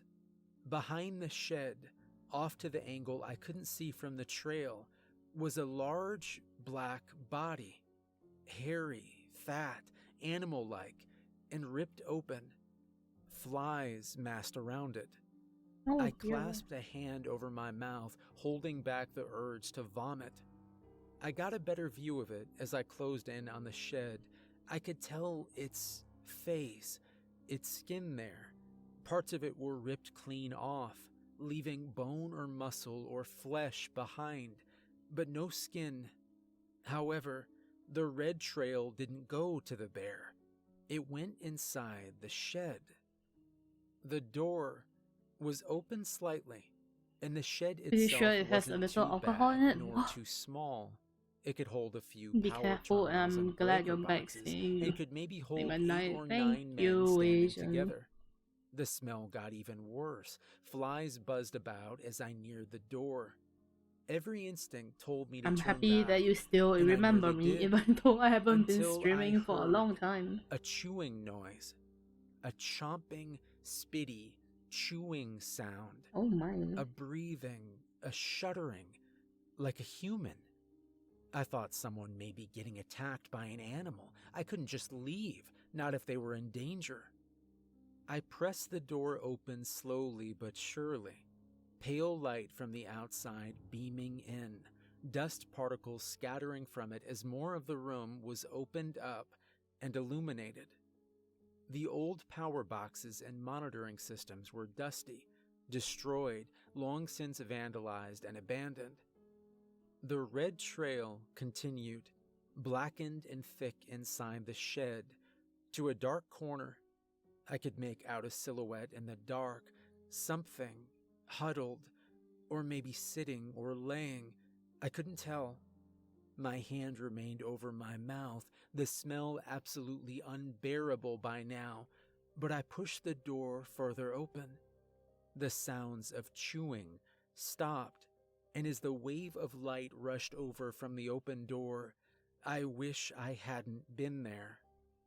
A man, but not a man, a humanoid, maybe, sat there. Man, but not His a man. palms were bloody and bony, bare claws shoved into his fingers where nails had seemingly been ripped off. His body was pale and patchy, with thick Poor hair and memory. what seemed to be fur, some gray and falling out, I made a some huge black impact in your and life, but fresh. I didn't As even I like, looked over his I didn't even or do its anything. full body, I noticed then Thank you for what gave me supporting. chills to this day. The bear's face And thank you was for being badly supportive. plastered over his own skull, his eyes pale and features gaunt. Bits and pieces of the mutilated bear attached to his own body, his nose ripped off and left with a Oh poorly my. fitting black one of the bear I'd seen outside.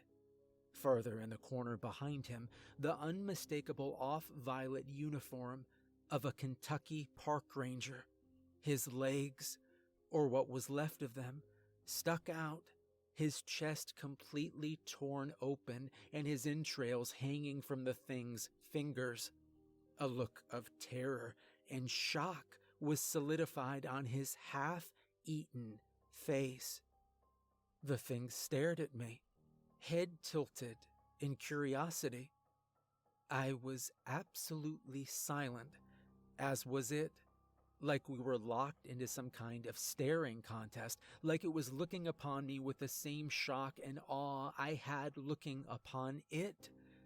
Then it smiled, a toothy, bloody grin, its mottled yellow Smell- teeth jagged and smiling barely at you. fitting together. My blood went cold. I couldn't move. I couldn't speak. But a sudden lightning strike and a rumble of thunder from the coming storm broke the silence, and it startled me.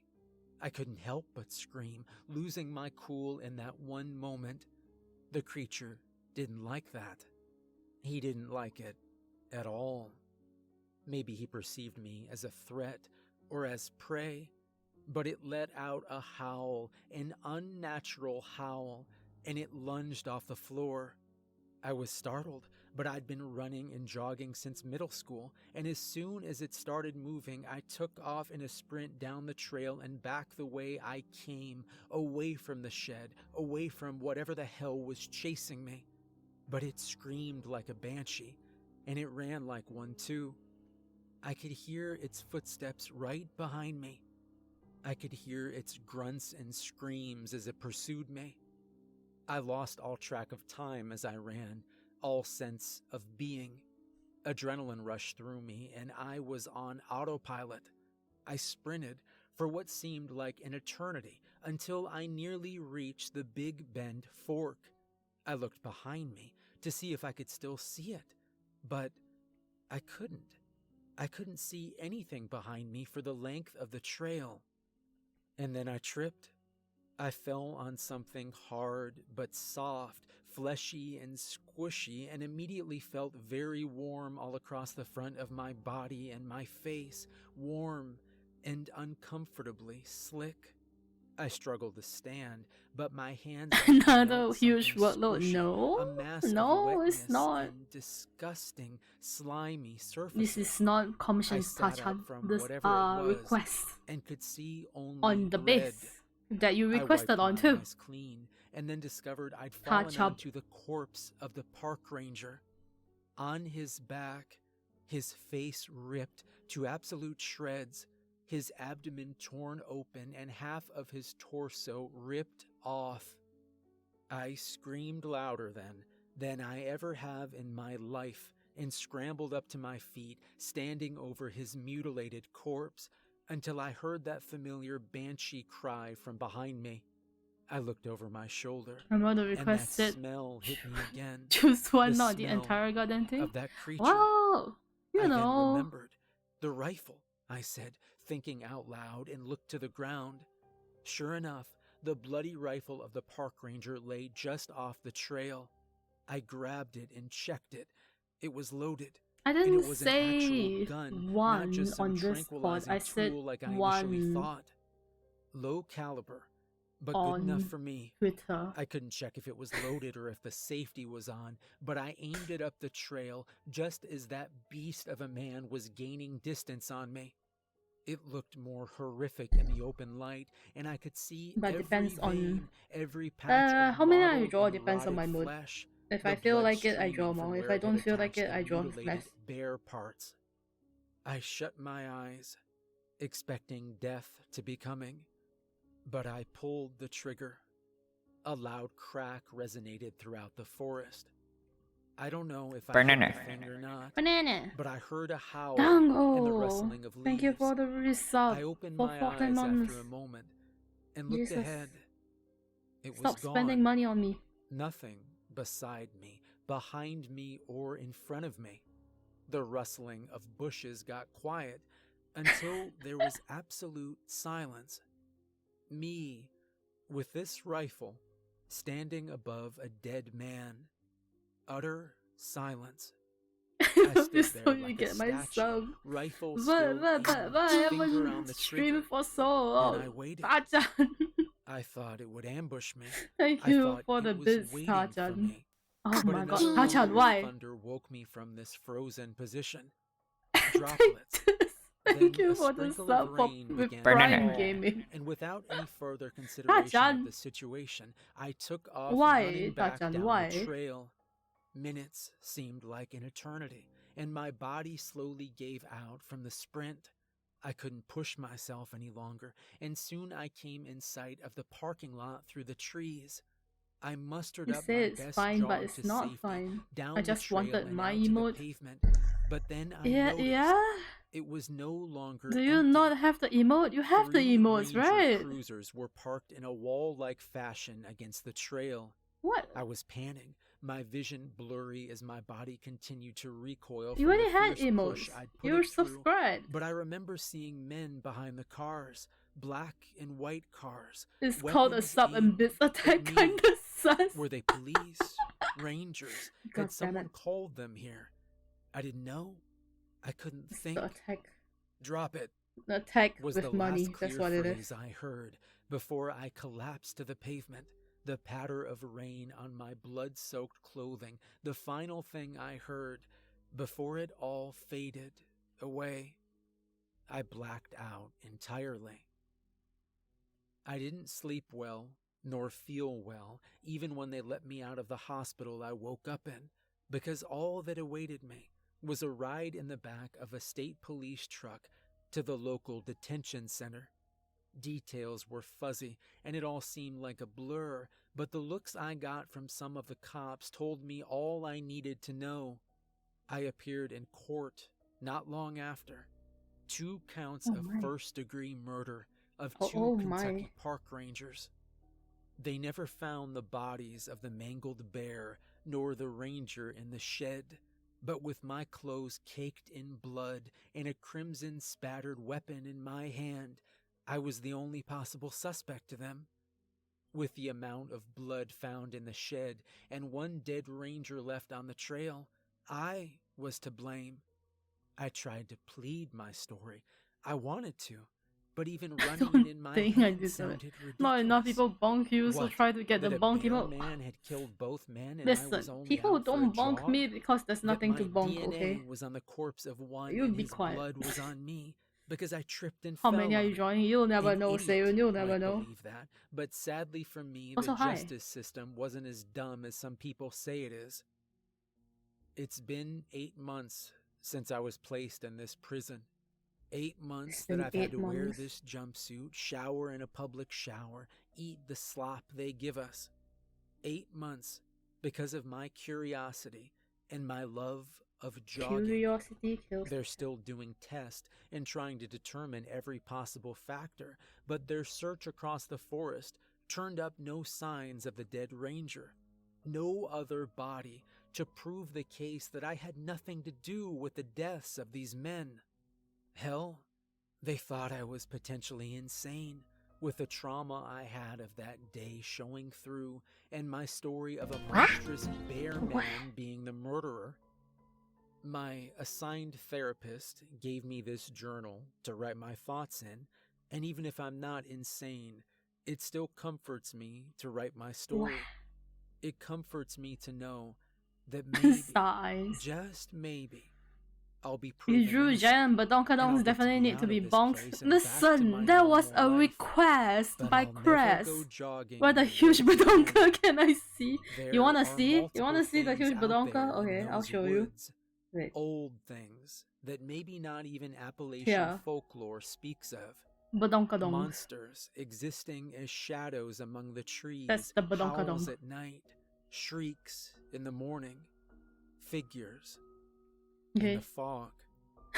The It's things the huge grizzled badonkadong. hunters spoke of while Hello, clutching a Hamizan. rifle to their Nice side. badonki. They're still out You there. can thank Cress for that. Word of advice to you. Okay. Be careful what She trails wasted you go hiking on. 10k points to get that. You never know what you'll find. So you can thank Cress for that.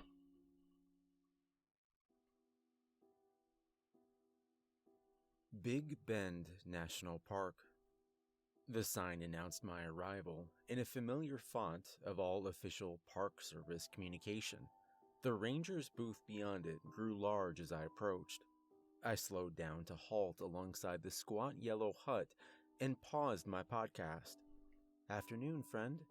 The attendant Podcast. ranger greeted me with a bored smile that reached barely to the corners of her mouth. I nodded my head in response. "Entrance fee increased to $30 this year," she intoned. "We can take cash or charge." I fished my wallet from the backpack on the seat next to me and handed her 2 20s. She returned a 10, but kept a hold of the bill as she handed it through the window. "Be safe out there." We locked eyes, and she fixed me with a meaningful glare that seemed to say she was more concerned with my behavior than my safety. "And don't talk to the animals." She relinquished the change. I shook my head, marveling at the strange warning, No and drove talk on, to hitting animals. play on my phone. "Indeed, listener. It's best if you don't acknowledge these creatures at all." The podcaster pronounced this final sentence of the program in a tone that he no doubt imagined to convey solemn gravitas. Cheesy music and a cheap howling wind sound effect signaled the end of the episode. I fiddled with my phone, tapping into a playlist I'd labeled Old News.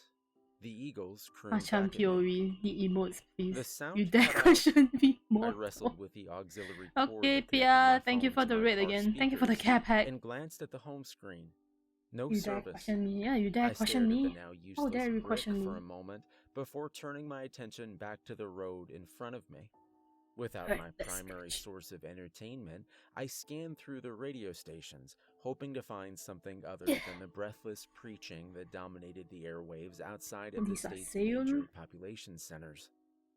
I found only We have static. Syun. Admitting We have defeat, Say's I the one turned my that I focus finished. from the dashboard to get a proper look at my surroundings. We have Syun. Tall yellow grass grew My other mysteriously child. from rocky soil that did not appear capable of supporting life. Like, Crooked trees, all limbs bent at impossible angles from the Right. terrain. The scrubland, dotted with See? cacti, gave way to jagged mountains that stretched far into the horizon, and foliage seemed to grow thicker with elevation. Across the alien landscape, tiny roadrunners bolted back and forth, chasing some elusive prey on their impossibly fast little legs. Status of Or, Tachan I triggered. chuckled to myself, perhaps they were eluding I the don't know if dim-witted Tachan is coyote. that easily triggered. My car jolted as We're if I'd hit getting a too many pothole. childhood is getting out The of hands. explosion What are you of feathers talking across about? my I windshield, didn't even however, finish like indicated that my the bump rigging had of the not been child the yet. result of a I'm shortfall taking in so the long park's on it. maintenance Okay, let's budget. finish science I first. cursed aloud. The view had distracted me. I resolved to focus on the road rather than the environment, figuring there'd be time enough to appreciate the majesty of nature during my hike. A nearby sign indicated the Lost Mines Trail, my destination, to be several miles further. After another eerily This is how I draw silent half bangs. an hour on the road, I reached the trailhead. A smiling older couple, each wielding two Oh, walking that reminds sticks, me. lumbered Syun off the drew me path one as I too. pulled into a nearby parking space. I collected my phone from the Let me dashboard download it and so my I can show backpack you from the guys. seat next to me, along with my boots from the floor. Stepping out of the car, I stretched my legs and popped the trunk. The older gentleman, presumably husband to his hiking partner, walked around Bonk, behind why my you car bonking? and greeted me with a friendly wave Why as are I you sat to bonking? change my shoes. Why Looks are you like you'll have the trail to bonking? yourself this afternoon, pal. Eh, did I not He save it? flourished I his saved hand it. Where did it go? magnanimously at the empty parking spaces around Where us. did my emote Oh, go? you didn't see anyone else What did I out save it here? onto? I pulled on my I did dusty save it. brown boots Oh, as he it's shook his because of head. the Nope, image just that thingy. old boot over there. The stupid He gestured towards his PNG wife. small I bullshit. laughed as if his joke had been funny and double knotted my laces. In You PNG. have the most beautiful eyes, croaked That's the the old most woman, beautiful cued by eyes. his Look, gesture. You this just is the don't one see that that Syun color drew for me. blue every day. Okay. I chuckled and thanked her. She You gonna folks stay have there good with me evening now. I said, shouldering on my backpack. Right. I pulled my hat low over my eyes to keep what I now realized to be a blazing afternoon sun off of my face. The blue of the hat's brim now These occupied templates nearly are really half nice of my though. visual field, Right. and it obscured the old It's folks it's as I only waved. $2. Well, You too, young fella. not $2 for I you, looked up to Tachan, see but the old man return the wave and it was stalk only back to his $2 wife for beside me. their Prius. Eye color. Watching the Well, hunched gentleman labor now we have across the the normal bare eye feet of color. the parking lot, Okay. I marveled that he'd been able to complete the trail's steep climb. Continue Maybe the with couple had science. kept their walk short. In any event, I set out toward the path. The first mile or so of Lost Mines proceeds mostly uphill. Bristly flora frame the entire trail, and the low bushes make it easy to forget that the path winds through the middle of the desert and not somewhere more hospitable. As the trail's switchbacks carve their way up the mountain every few hundred yards, a clearing in the foliage reveals a sweeping view of the surrounding landscape. I covered this first stretch in a little less than half an hour. Hoping to capture the scenery for a new computer background, I paused in one of these gaps in the foliage and pulled out my phone. The vista proved hard to photograph, though, and my efforts resulted in only a single passable shot. I dropped my phone back into my pocket and unscrewed my water bottle from the strap of my backpack. I took in the scenery as I drank. A snuffling sound interrupted my commune with nature. My stomach dropped, and I spun my head in search of the noise. One more? I'm a big guy, but I'm hardly a match for the black bears that frequent this part of the park.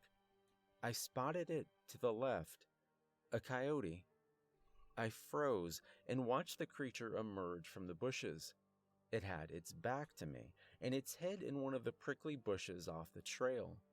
It continued snuffling around in the foliage, but its rummaging was bringing it closer to me. I slowly screwed the top back onto my water bottle. Coyotes don't usually attack people. Okay. But in an emergency, I could use the mostly full bottle to bludgeon the beast. Hello, The Bobok. coyote Gonna raised sleep. Good its night, hand Hamizan. and froze. It sniffed the air. Imagine Tachan doing something. Slowly, I start it deleting turned the to face template. me. I can hide the I whole locked template right eyes with now. it. No more. The Just creature emptiness. looked wrong. It seemed almost to have two snouts, one on top of the other. The deformity looked like a video game rendering error of the sort that makes a virtual plant disappear into a wall and come out the other side. Like one snout had incorrectly rendered inside the other, and a tiny bit of the duplicate, just the nose, was poking through the coyote's face. I stared into the creature's wide, dark eyes for what felt like hours. Its noses twitched, both of them, as it sniffed the air. "Easy, boy." I muttered the words to the creature in what I hoped to be a slow, calming whisper. You're not supposed to "Take talk it to animals. easy." The beast stared. I didn't move a muscle. Then the coyote cocked its odd head to the side. Tachan and too evil quickly, nowadays. What do you mean so by that? quickly that I still question whether it had happened at all, the coyote winked. Behind me, a branch snapped Coyote and I winked. spun. Finding nothing, I turned quickly back to the creature, Science but it was gone, image scared away, no doubt, by the noise. I was breathing heavily, far more heavily than my brief hike up the trail merited. It took a moment to collect myself. I'd seen deformed animals before, goats with extra legs, Tachan too deer busy. with stubby little Tachan is antlers. very, very busy nowadays. This coyote was just an accident of birth, the product of a twisted genome.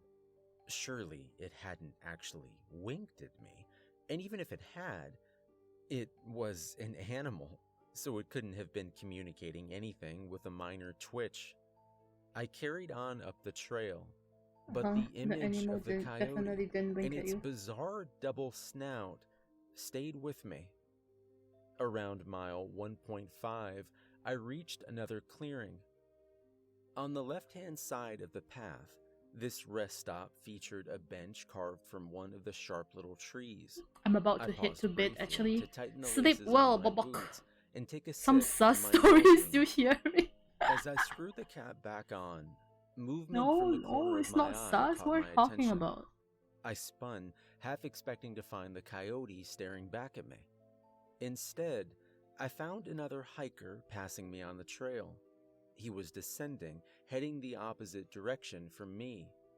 The man wore brown hiking boots that rose to mid-calf. Gray socks extended from underneath, just a bit further up his calves, ending below olive green work shoes the same color as my own. Unlike mine, however, his shorts lacked the Learning new loop from which torture, scary someone methods. using them for manual Oh, labor might I aim a wouldn't hammer. torture people. They also lacked the little Torturing yellow people C is that for marked the brand sadists. on the back right pocket. His blue baseball cap was pulled low enough that I didn't get a good look at his face, but I noticed that his gray t-shirt seemed entirely free of sweat. The man raised a hand as I turned, though didn't say anything.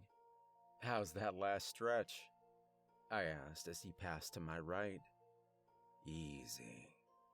He rumbled the word in a deep baritone, not much louder than a whisper, drawing it out into a languid assurance. He continued down the trail. "How's the view?" I asked to his back. "Easy," I heard again in the same slow whisper before the hiker disappeared around the next switchback. I shook my head, not sure I'd heard the guy correctly, as I gathered my belongings and finished lacing my boots. The sun was beginning to sink. I reached the trail's peak a little less than a mile later and was greeted by a sweeping view of the surrounding desert. The By dog then, winking to a schedule. brilliant sunset painted the desert, Oh and I my, marveled I'm at the watching view days. for nearly 20 minutes. Goodbye. As I made my way back down Nice the knowing trail, you. the temperature dropped with the sun. A cloudy evening obscured the views I'd enjoyed on the way up, and by the time I'd reached halfway down the trail, I had to use the flashlight on my phone to light the path in front of me.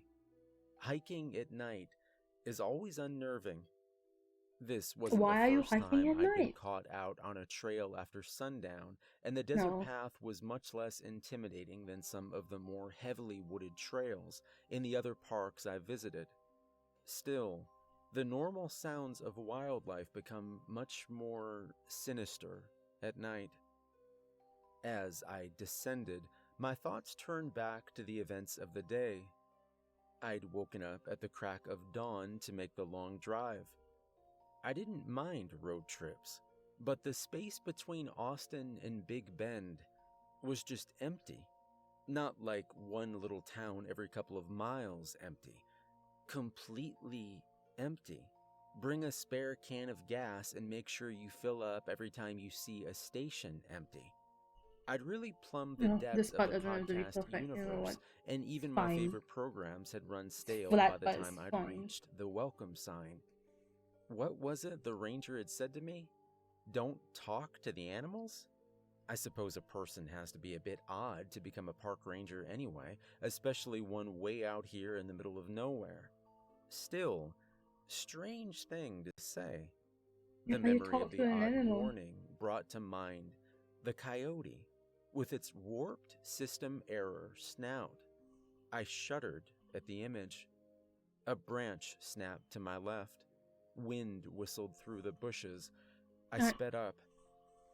A rock had found its way into one of my boots, and I bent to Flat fish it butt? out. What do you mean flat The butt? wind was whistling I don't trust again. pets. They are I creepy, held especially my phone dolls. in my mouth Pets? as I pulled Dolls? one of my socks higher Are you saying to you make have the dolls boot as a bit pets? more accessible. I actually want The doll. laces had I want loosened to over buy the a course doll. of the day, I want to and buy I a could fit ball a jointed finger doll. down to the sole. I found the pebble and worked it out of my shoe with my They're index pretty. finger. I rolled it just Okay, this past is the top one. lace near the middle of my calf. It was difficult to see the little gray stone.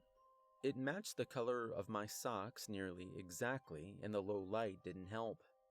I managed to grab it before it could fall back into my boots, though, and tossed it into the brush along the side of the path. It made a small click as it landed. I stood and continued. I didn't get more than a few steps before I felt a tiny impact on the side of my leg. Assuming I'd kicked up a stick as I'd been walking, I carried on. After another few steps, though, I felt another pebble in my boot. This one hadn't gotten deep, and I didn't need my light to fish it out. I held it between my index finger and thumb. This one, too, matched my socks. I tossed it as I had the other and carried on.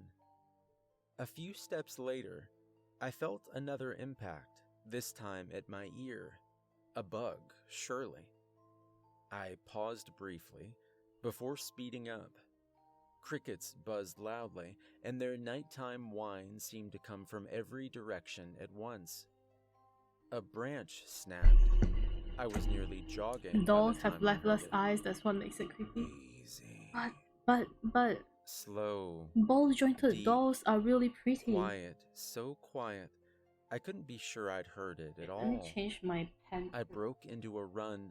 All around me, the trail seemed to come alive. Branches snapped, and the wind rustled, and crickets whined so loudly, it was nearly deafening. If you have a My tablet, phone's make light sure you change your bounced pen as I tips ran, and my backpack frequently, jostled uncomfortably on because my if not, back. it'll scratch your A tablet. root caught my foot. I threw my hands out to break my fall. I didn't The know that in the trail's past. tiny, sharp rocks dug painfully into my knees and my palms as I hit the ground. I scrambled to stand, but as I looked up, I found myself eye level with a pair of brown hiking boots. Easy. On my hands and knees in the dust of the trail, bleeding into the grit, I froze. Strong hands hoisted me from the ground, and I could do nothing but allow myself to be lifted. After an eternity, I raised my Next eyes one. and found myself face to face with the park ranger.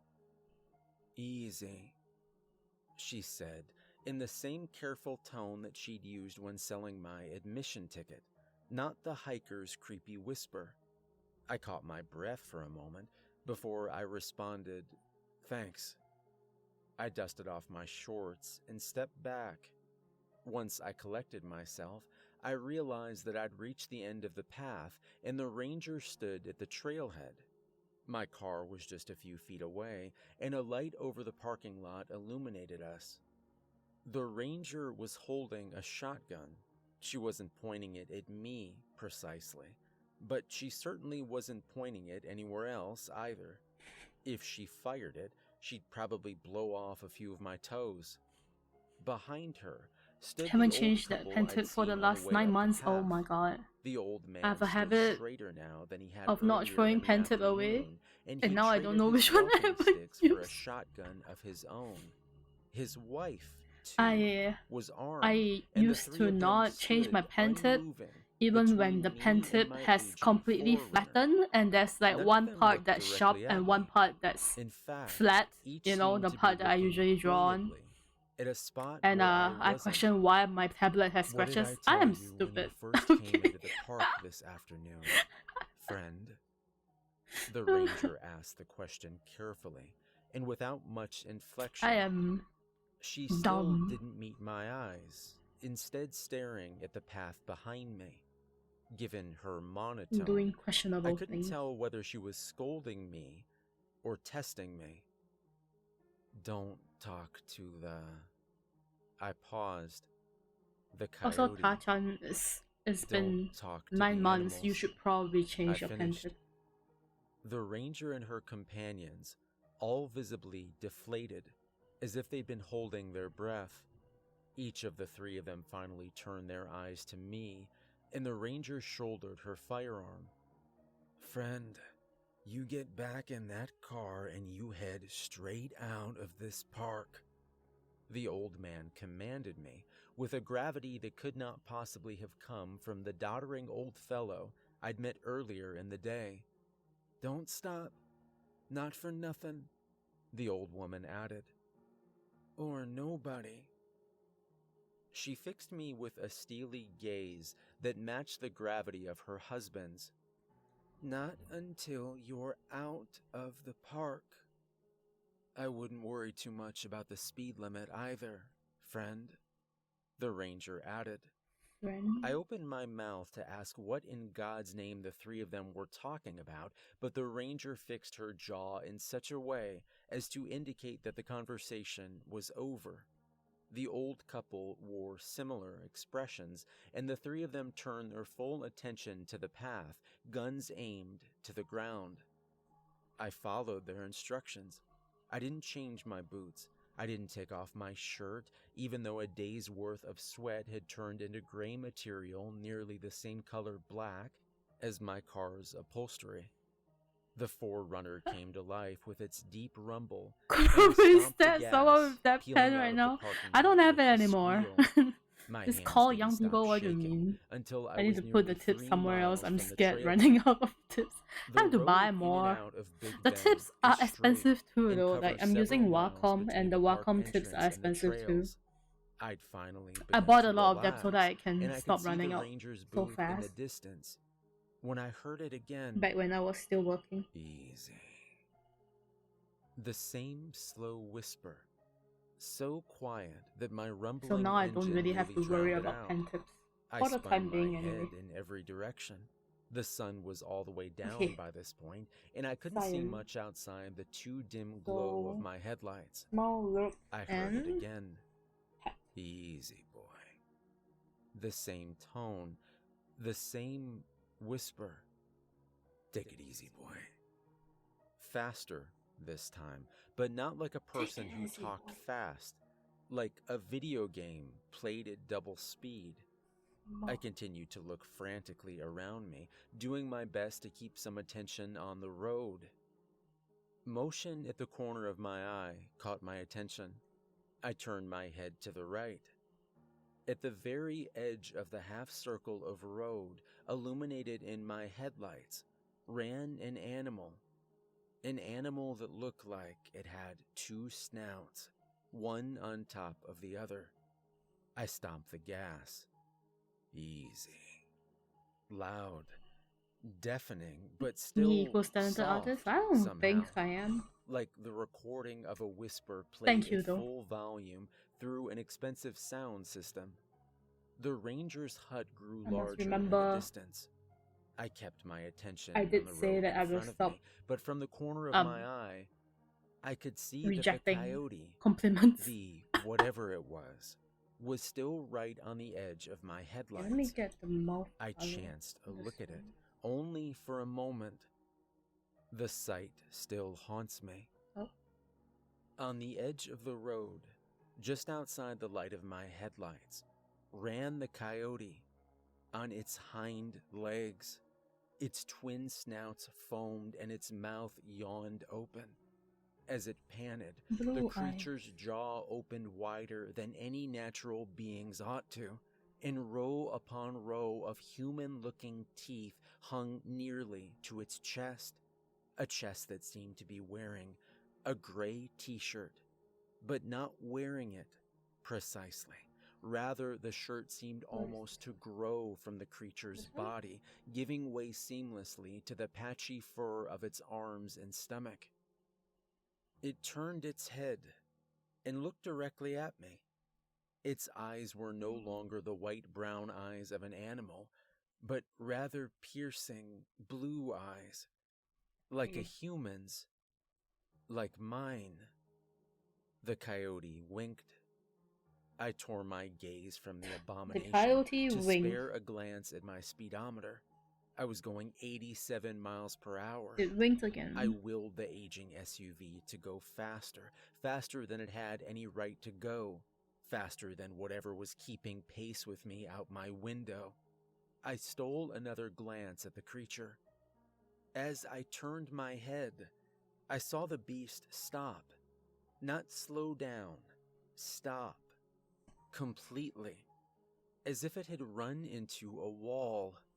I whizzed past the ranger's hut and then the welcome sign, and didn't ease up on the gas until both were firmly in my rear view. But I heard it again. Take it easy. I slammed on the brakes, and I could smell the rubber burning under my tires. Don't let the sound of your own wheels make you crazy. The eagles crooned from my car speakers.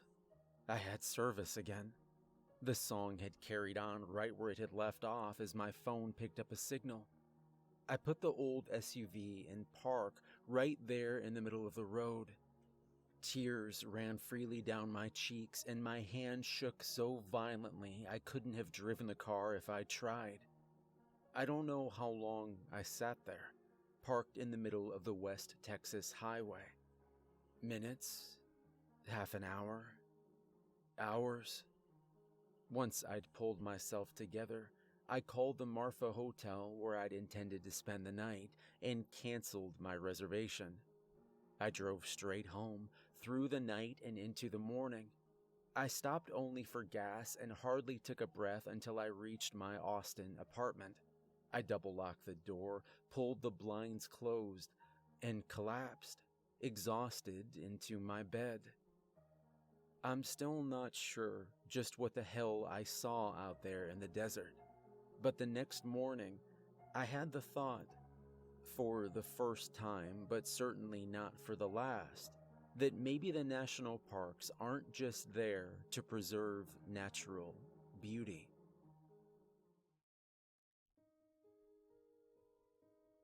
Shenandoah. And how long will you be staying at the Skyline Lodge? I winced at the hotel's unfortunate name. The members of a Depression-era Public Works Committee had no doubt deliberated for months on just what to call Shenandoah's in-park accommodation, but their efforts had not paid off. Just the one night. I handed the desk attendant my credit card. Well, we're glad you can join us. She passed a map over the counter, along with 2 keys and my receipt. You're in room 188 in the Hazeltop building. Just follow this road to the right. I thanked the woman, crossed the small lobby, and pushed open the door into a crisp autumn afternoon. My decrepit forerunner waited in the lot outside. I dropped the room keys and their associated paperwork into my backpack on the front passenger seat and started the old beast.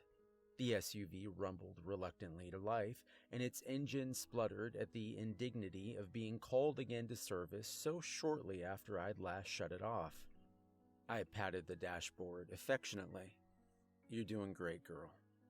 As if on cue, the engine quieted at my affection. Rather than head directly to my no doubt dingy room, I took a left out of the visitor center parking lot.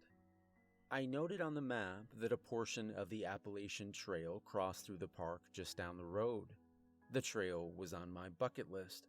I certainly couldn't hike the whole thing today, but I always enjoyed walking a few miles when I visited the parks I passed through. After only a moment on the road, I came to the Stony Man Trail parking lot. The area provided little more than a dusty shoulder off the main road, so I found a hospitable section of dirt to park the 4Runner. I opted to leave my backpack and boots in their place on the passenger seat, but decided to take my hat. As I unsnapped it from its place on my backpack strap, I remembered the cooler just below the seat. A lifetime ago, a college girlfriend had painted its top to mimic a brown wicker weave. "A picnic basket for your next hike," she'd teased. A gift from a beach trip we'd taken with friends, the cooler lasted far longer than the relationship, and I'd filled it with sandwiches before departing from my Washington apartment. I lifted its lid, digging past a cold pack to fetch a foil-wrapped turkey and Swiss. I stuffed my lunch into my back pocket and left several sandwiches and a sports drink for my return. The Stony Man Trail climbs gently uphill through 1.5 miles of dense woods. About halfway through the hike, the white blazes of the Appalachian Trail give way to blue swatches that mark a path to the summit. Autumn had decorated the Shenandoah foliage in brilliant orange, red, and green, and I found myself so caught up in this natural fireworks display that I nearly missed the turn. I managed to tear my attention from the trees for long enough to find my way, though, and after about half an hour of hiking, I reached the summit. Below me, the Shenandoah Valley stretched in every direction. Farmland checkered the countryside, creating a haphazard patchwork of wheat-brown, rolling green hills, and brilliant autumn color. Little white farmhouses dotted the landscape, and I imagined their occupants concluding a hard day's work in front of roaring fire. I sat there, daydreaming, for some time. The drive had worn me out, though, and I looked forward to dinner, a good night's sleep, and a morning of hiking the next day. The blue blazes guided me back to the white swatches, and at a leisurely stroll I made my way back down, accompanied by the lyrical trill of birdsong. After about 45 minutes of walking, I spotted the silver glint of Are my there ancient any car emote through the expressions you'd like trees. to have? Me? As I got closer, though, I don't know. I spotted something else. I don't know. And the dense Tachan, I don't forest know. obscured my view. Honestly, I don't But know. through the trees, Dusty, a you're still massive here. animal seemed to wrap Dusty, do you itself around see the the right big side of my badonkadonks you car. have now? I stopped dead in my tracks. I couldn't see it clearly. I stared at the shape for what felt like hours, but was only surely minutes. I crept closer. Yes. A yard or two nearer, I could make out a few details. Gonna do a Shaggy Halloween arms thingy for pawed your at the door, kiddos. and Have claws fun with your clacked against kids. the window. Thank you for A dropping bear. by.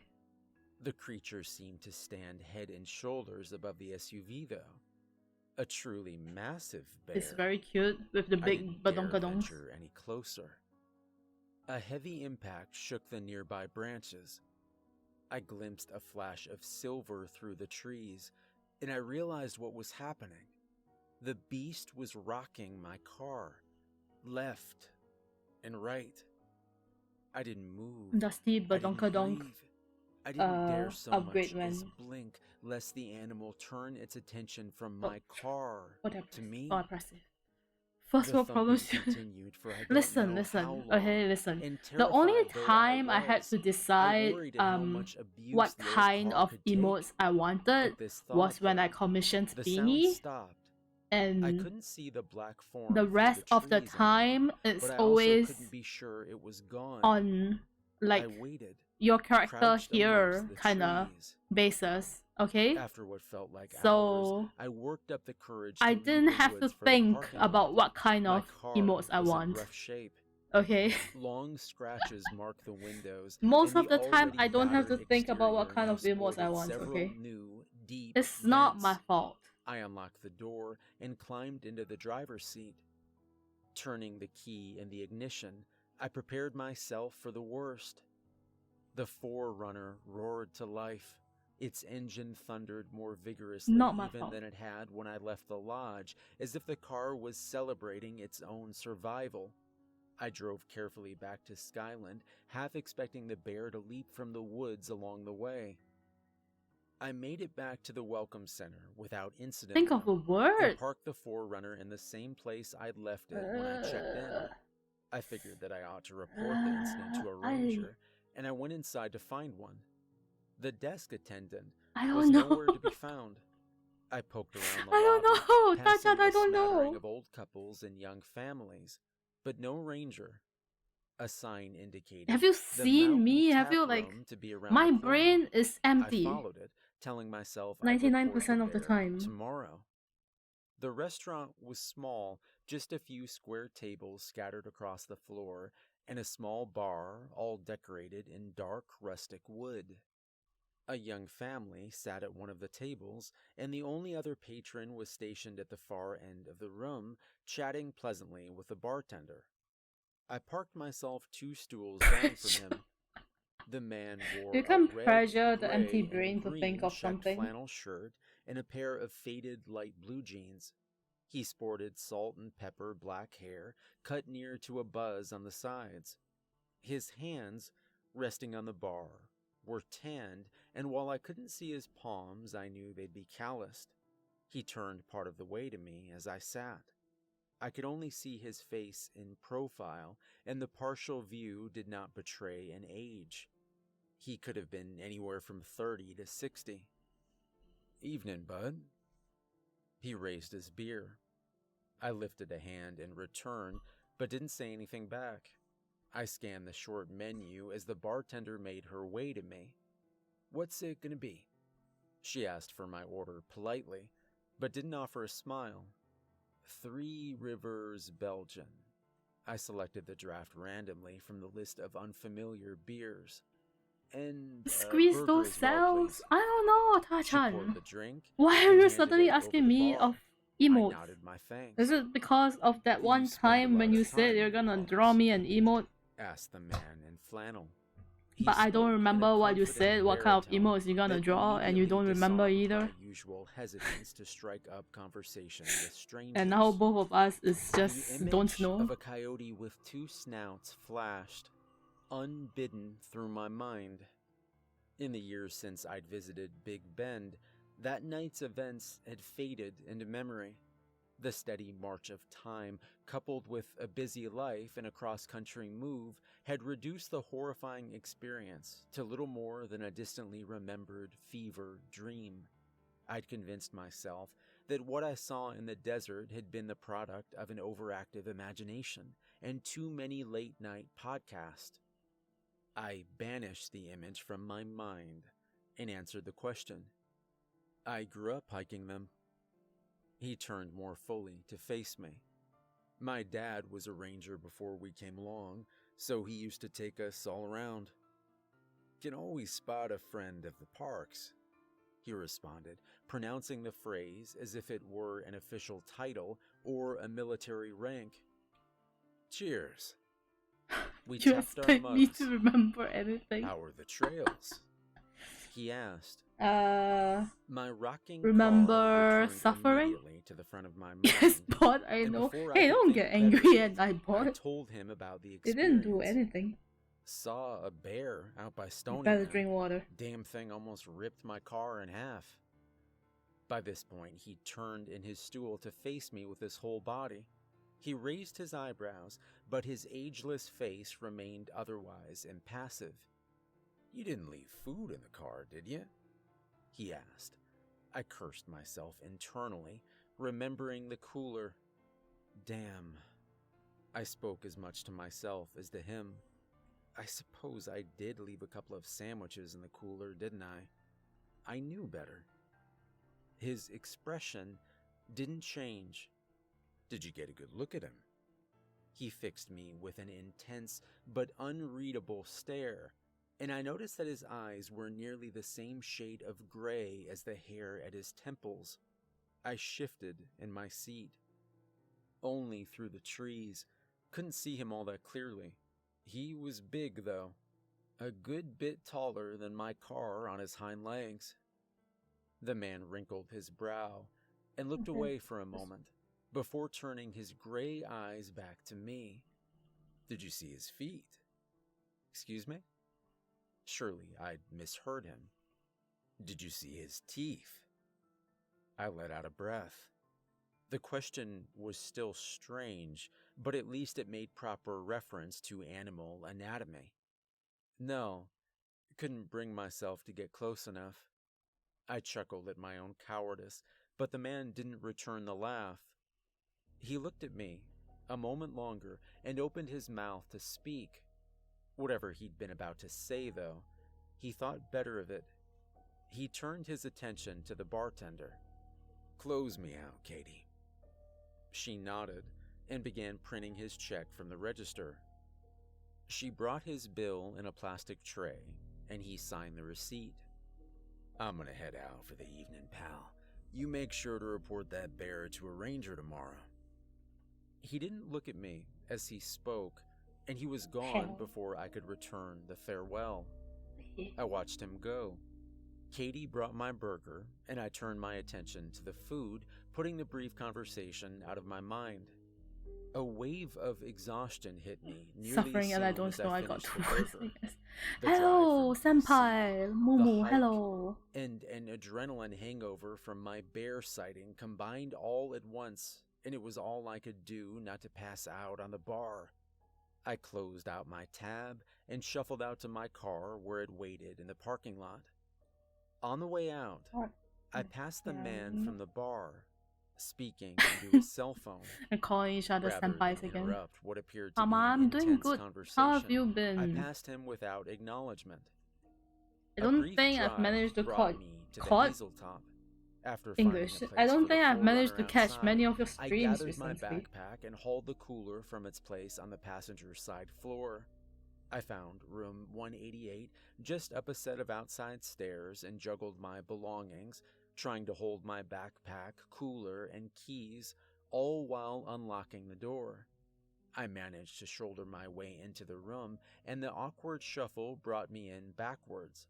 I dumped my belongings on the floor and collapsed, thinking only of sleep, to the room's single bed. I woke with a start some hours later. I'd fallen asleep Keep in me my company in clothes. spirit on my I stream climbed days. from That's the bed, good. peeled off my jeans, tugged my I musty saw t-shirt over my I head, watched you play and stumbled to the Splatoon for a bathroom. little bit. I don't considered think it's the showering, most but recent told stream. myself I'd do so I've in been the just morning. sleeping, I rubbed honestly. my eyes as I shuffled back A towards lot of my times bed. when you're streaming, I'm just I sleeping. nearly jumped out of my Asleep. skin when I saw it. On the far wall, between the drawn blinds The of two sleep long schedule windows, is was painted my a sleep schedule is horrifying goodbye. mural. It was difficult to see in the low light, but I squinted to make out the details. The image showed a creature with the same general shape as a bear, but bigger, and up on its hind legs. It had a bear's heavy lower body, large round head, and narrow shoulders, but it seemed thinner than a bear, nearly emaciated, and more at ease upright, as if the artist hadn't been aware that bears ordinarily walk on all fours. The creature's coat, too, was longer than any woodland animal's. Matted black fur, almost like human hair, covered the beast head to toe, except in a few mottled patches that exposed shiny, twisted skin like burn scars. Its face was flatter than a bear's, Get some good and a rest. heavy lower Sleeping for jaw 12 hours a featuring day two probably jetted isn't good. teeth I'm hung not in a working on prominent emote underbite. commissions. This is For a whatever base perverse by reason, the artist had included a shiny Muffins. dribble of I think that's drool what at they're the corner called. of the creature's A mouth. halfling. I stared at the image, It's a base unmoving for a by moment. this Once the user, initial shock wore off, and I'm I decided drawing I was for too friends tired and stuff to think especially hard about the picture, because and the base is dismissed cute. it as another product of the same mid-century public works The nightmare base is cute, and I that want to had use provided it, the hotel with its tragic name. so I'm I drawing for crawled friends. back into bed, and in moments slept again. Sunlight directly in my eyes woke me up. Remembering the twisted mural, I made it a point of rolling out of bed the other way before shuffling out of the room. I started my car and drove the short distance back to the visitors center in search of breakfast. I parked amongst a handful of other cars and crossed the gravel lot towards the lobby. A sign for the potluck dining room guided me to breakfast. A hostess sat me at a table in a far corner. Like the mountain tap room, dark wood covered nearly every surface of the dining restaurant, and floor-to-ceiling windows offered sweeping views of the surrounding forest. Saw these, they're so damn A cute, handful right? And of other it's diners only like sat, scattered two around the two wide euros room. for the When the base. server came around, So I I was ordered like, eggs and bacon. it's so I cute, enjoyed the view until and the the food base arrived. isn't expensive, As she brought and I my can breakfast, draw though, for my a friends on familiar it, so I face just bought joined it. her. "Morning, pal." The man from the tap room. "How'd you sleep?" His ageless face remained Couldn't as resist. impassive as ever, but I sensed that he genuinely wanted to know the answer. "Like a rock," I answered truthfully. I was pretty toast after the drive, the hike, and the bear yesterday, so I was out pretty quickly. He looked relieved. "Glad to hear it." As the man turned to go, I thought of the mural and the twisted bear it had shown. "Hey, did your room have one of the murals?" He stopped dead. As he turned back to me, I saw I that hope the this color artist is had getting drained fed after completely spotting from his us, face. right? "Mural." It's He for asked for quietly. $2 for this many I could see him bases? thinking, Jeez. and he asked the next I question. hope lots and lots of carefully. people buy it and use "What it. did yours show?" So cute. "A bear thing," I answered. "But a big one Please eat. with a weird What do you mean by face." please eat, Tachan? He set his jaw and You want nodded, food? as if he'd hoped that I wouldn't answer in the way I had. He thought again, for a moment, and then, as if he'd made up his mind, fixed his expression in a look of grim determination. Without a word, he grabbed my arm, and before I could protest, he hauled me from my seat. "Hey, man, what?" I tried to shake the arm free, but his grip was like steel. He frog-marched me across the restaurant as the few other patrons looked on in confusion. He didn't answer, though, as we left the restaurant and crossed the lobby. That same look of determination remained fixed on his ageless face as he led me outside to the door of my car. "You need to follow me." He issued the command with authority, and before I could protest or ask just what exactly was happening, he turned and began jogging across the parking lot to a bright red pickup truck. I thought of Big Bend and the old couple, and when he peeled out of the lot, I followed. The red pickup truck sped up as we crossed onto Skyline Drive. Trees, hills, and fall foliage whipped past me as I forced my decrepit SUV to keep pace with a much newer car in front of me. After only a few moments on the road, red and blue lights filled my rear view, and the wail of a siren drowned out the Forerunner's struggling engine. I slowed as what I assumed to be a park ranger approached. A horn blared, I looked again to my window. Small look and hit. The ranger drove only a few feet behind me, and I Just could make use out many his voice brick if you want to jaw, force dark-tinted people to do aviators, something. and smoky Are you tobacco learning hat from the on story? dashboard. He shook his head, waving a hand Is that what forward this in a is? keep-going motion. Soon, he overtook me, and as he passed, I noticed that he drove not the usual white and green park service car, but an unmarked gunmetal gray pickup SUV with a siren mounted to the roof. The ranger passed me in the red truck, siren still blaring. The red pickup crossed into the left lane, and its driver waved for me to pass, indicating that I should continue to follow the ranger. I kept pace with the flashing lights, and the pickup crossed back into the right lane behind me. And The three of us continued in this formation for miles, as the ranger led us on a harrowing cannonball run of the scenic highway. The famously winding road twisted and curved through the park, and every time we sped around a curve, I feared that my aging Forerunner would flip. I remembered the drive from the park entrance to Skyland, taking around an hour. The three of us covered the distance. so your brain in literally nearly on 20 autopilot minutes. mode. The Yeah, ranger yeah, did slow yes. until we'd passed the entrance hut. This- The white and yellow this- entry yeah, barrier my was my conveniently brain, thrown yeah. up by the time we passed. Message He pulled over to sign, the side of the road once we'd left the park.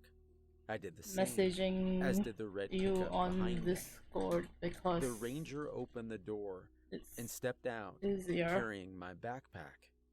My hands shook as I opened my own door. Yes.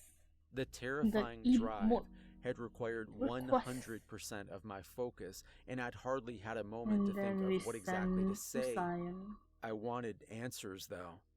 What the hell? I yelled the words at the ranger, gesticulating wildly as I did.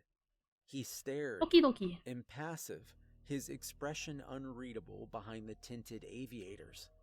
The other man had also stepped from his red pickup and joined us by the side of the road. And then now The we two draw this shared child. a meaningful glance. I looked frantically from one man to the other, searching both of their expressions for some explanation, some reason why I'd been escorted from a national park at 75 miles an hour, first thing in the morning, while my belongings sat in my hotel room. The ranger took off his sunglasses and looked me in the eye. The other man put a hand on my shoulder. Both stood in front of me. I stared. You told me about a mural in your room, friend. The gray-eyed man said this slowly, almost sadly. The men shared another look, and the ranger followed up. Pal, the rooms in Skyland don't have artwork. He trailed off, looking to the trees, then turned back to me. Your room didn't have a mural. We locked eyes. It had a window. It took me a moment to process his words. I looked again, from one man to the other, but found nothing by way of explanation in either face. The image of the twisted bear creature came again to my mind.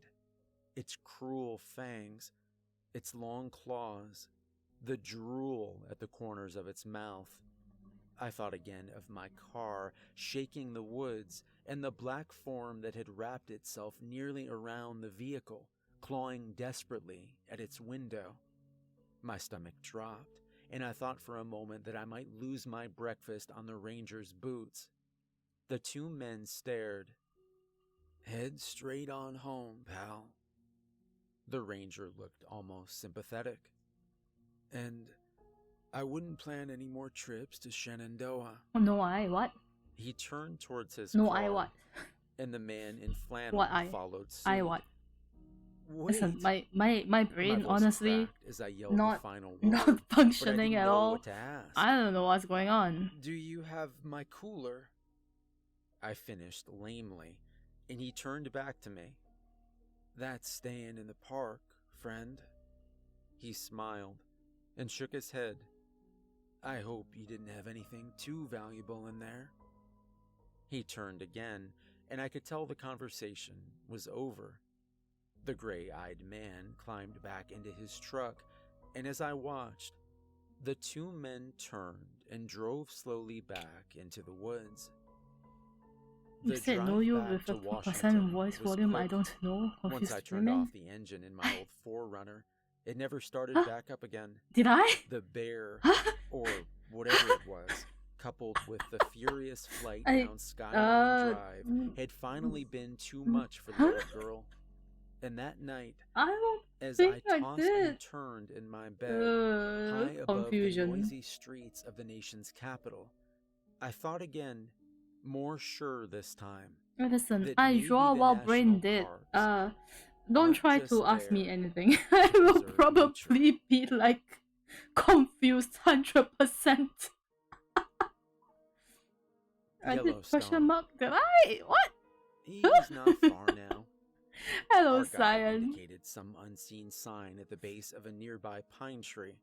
Welcome to the stream where I am just confused. Impression that I cared deeply about catching up to the elk. Confused drawing, confused everything. But in grad school, trying to stand out, I'd made the mistake just of doing putting brainless drawing, okay? Brainless drawing, you know? Brainless drawing.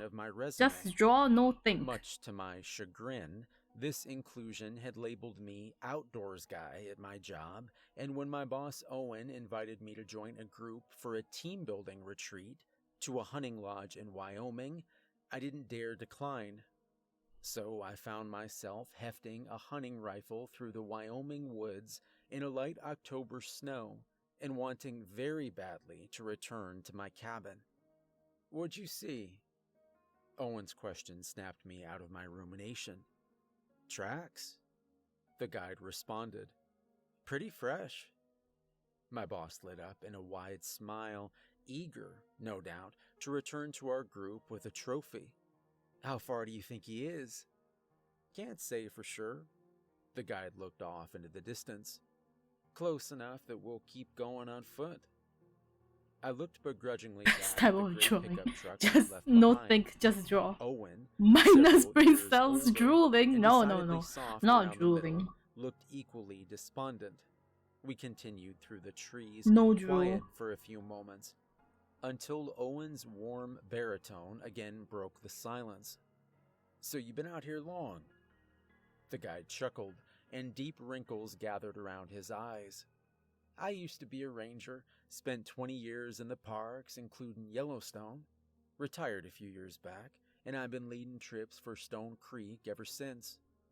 At the guide's mention of our hunting lodge, I thought again of my sumptuously appointed cabin. Something in my face must have betrayed me, because when the guide turned back to us, he shot me the sort of indulgent look that outdoor working types often give inside city folk. How about you boys? Spend much time out this way? Yep, I shot back, mildly offended by his look. My dad was a ranger. I spent a lot of time in the parks as a kid. The guide paused and seemed to reevaluate for a moment. He stared at me, as if searching my features. But just as he opened his mouth to speak, Owen interjected with another question. I hear some spooky stories coming out of the parks. My boss looked expectantly back to our guide. People going missing, that sort of thing. Did you ever see anything strange out there? My stomach dropped. A coyote with two snouts flashed through my mind. I tried to keep a neutral expression, though, and the ranger saved me by answering quickly. Oh, sure, you see all kinds of strange things. Kids turn up miles from their parents, in places they couldn't have gotten on their own. Hikers hear impossible sounds coming from the trees, that sort of thing. The parks are big, though, and there's a lot of them. So just statistically, some odd stuff is going to happen out here. He waved his hands at this final dismissal in a nothing-to-see-here gesture. But as he looked from me to Owen, he paused for a moment, and we locked eyes. I knew then that he was lying. I think And Ta-chan's brain is that I worse knew. off than mine. And we shared a brief moment of silent understanding that stretched on until Owen You know, interjected again. just a feeling. Huh? Your dad ever tell you about any of that? He looked at me expectantly, and I tried desperately to concoct some way of ending this line of conversation without being rude to my boss. The guide must have seen my discomfort, though, because he saved me again. Look there! He gestured to the base of another spruce. We're close now. I didn't see anything in the spot he'd indicated, but whether he'd seen a sign or not, the distraction proved effective, and Owen's questions stopped. We continued on again in silence. After only a few moments of blessed quiet, the guide raised a hand and put a finger to his lips. Owen and I stopped in our tracks, pausing at the crest of a hill. The guide pointed into the distance, and I followed his finger. For a while, I saw nothing, and I searched the landscape for some sign of whatever he'd indicated. The Wyoming woods had grown thicker around us, and we'd left the pickup truck behind. The light October snow was beginning to stick, and a thin layer of white had settled amongst the pine needles. The snow wasn't so heavy that I couldn't see clearly, and I scanned the rocky hills below us for some sign of our prey. After a moment of searching, I spotted it.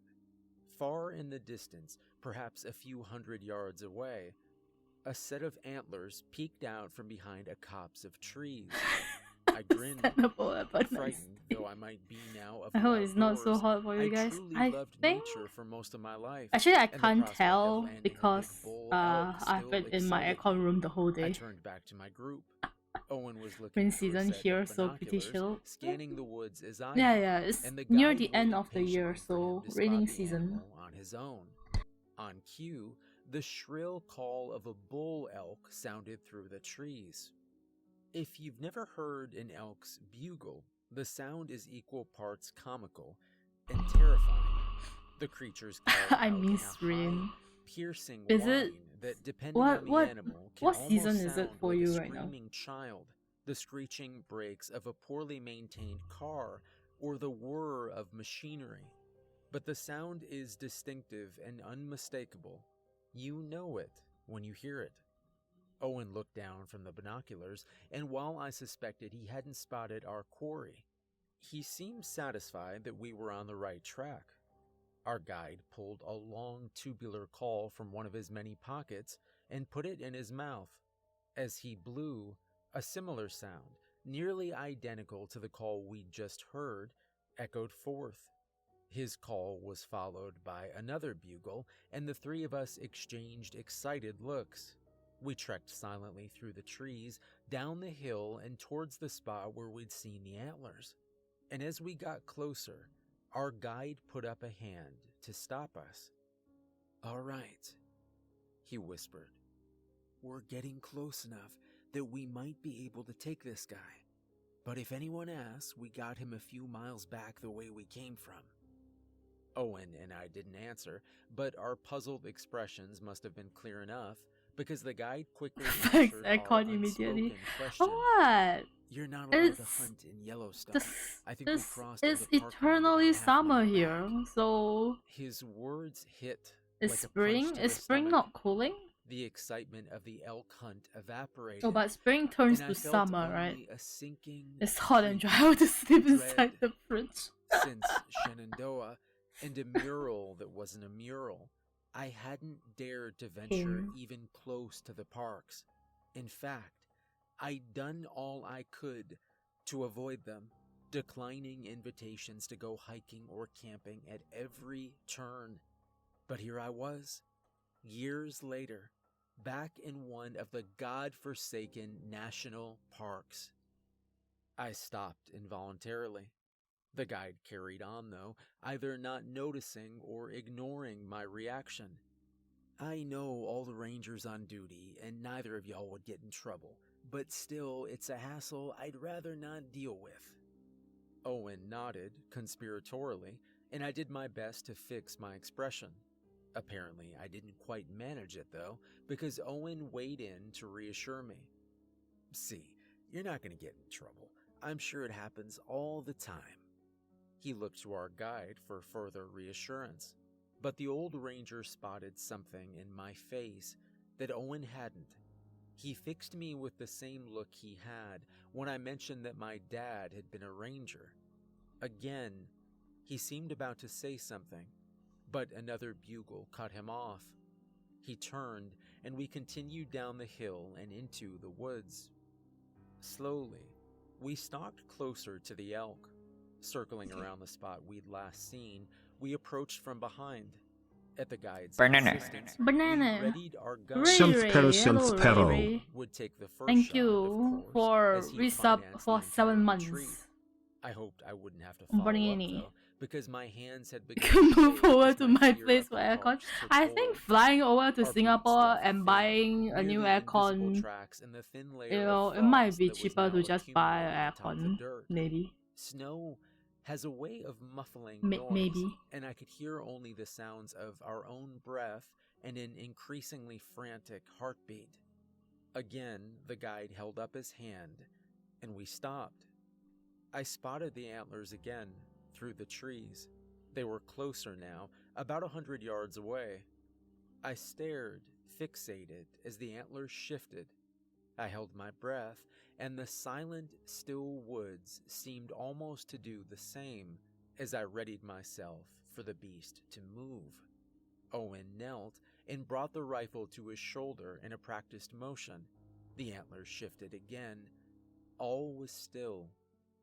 Then, slowly, inexorably, the antlers moved from behind the distant tree, or rather, their owner moved, and the antlers came with it. And as the beast came into view, it became clear that whatever the antlers were attached to, it certainly wasn't an elk. The antlers ended in sharp, vicious points that did not seem entirely natural, and grew from a head that seemed to belong to a human, or something that had been a human once, long ago. The crown of its head was round and entirely bald. Its face had the same general shape of a man's, 2 eyes, 2 ears, and a mouth. But where a nose would ordinarily be, it had only a small bulbous snub and 2 snake-like slits. Its eyes, I could see even from a distance, were a cold, piercing blue. Every other I know how to cook was eggs. bone white, and had it not been for the antlers, I might not have seen it against the snow. I don't know about that, Syun. I know how to cook eggs too. With sinewy, ropey muscle. Its torso again looked like something that had once been human, but a human that had been stretched and twisted so as to be almost unrecognizable. Long arms hung nearly to the ground. Beneath an emaciated rib cage hung a distended, protruding belly. Thin stick legs with That is my backward-facing only knees skill. ended in tufts of white fur and large black hooves. Its enormous hands, You have tipped with to long, get more filthy skills. Nails, held the Get more shredded skills remains before of what you're looked to let have into once the witch's been house. a rabbit. The creature, now fully in view from behind the tree, opened its red-stained mouth to reveal rows of long, knife-like teeth. And from that horrifying maw came the shrill, whining bugle of a bull elk. The crack of a rifle sounded through the forest, and the creature's head snapped backwards. I looked back to the ranger, rifle to his shoulder, aiming at the distant horror. Use the omelette skill, but I can make omelettes too. As it slowly looked back upwards. And then it turned its head, nearly 90 degrees, to look directly at us. Shit. The ranger's quiet curse snapped me out of my daze. Owen, too, stood now and looked frantically to our guide. In the distance, the beast dropped to all fours. Run. The simple command was all I needed. I turned and bolted back in the direction we'd come from. My rifle jostled uncomfortably against my back, and as I sprinted, I shrugged out of its straps and left it on the path behind me. You know too much Ragged now. breath FBI and is what do you mean? footsteps told me that Owen and the guide I know too followed much closely because behind me. I I willed my legs know how to to move make faster. omelette. That's kind of weird, Only not gonna once, lie. briefly, did I chance a backward look. The beast had covered the distance between us in impossible time, galloping on all fours in a frenzied, loping sprint. I'm It too was strong. so close Yes, now I know that how I to could see cook. shreds of Be careful. rabbit in its teeth and across its mouth. The guide sprinted just behind, but as I turned, he paused to lift Okay, his rifle I'm getting again. tired, so I I'm saw going to Owen, stop too, here for sprinting today. behind me, red-faced and laboring up the hill. And The we are abomination going was to nearly go on top of him. to I saw the fear in his eyes as he no cook doubt heard stream the when monster we need following proof. closely on Well, its no, heels. I'm a VTuber. I The don't crack cook. of What a are you talking rifle about? echoed through the woods. I'm gonna go A read muffled curse Rockworks. followed shortly after. Thank and you Owen's pitiful for cry came watching my next. brain dead stream. Help me. Here He are called read out, messages and if his you want warm them. baritone wavered Uh, with fear. Have a I'm good ashamed to night. admit it, but in that moment, a single thought rang clearly through My my brain is mind. dead. Alright, I goodbye didn't guys. have to be Bye bye. faster than whatever was chasing Goodbye. us. I only had to be fast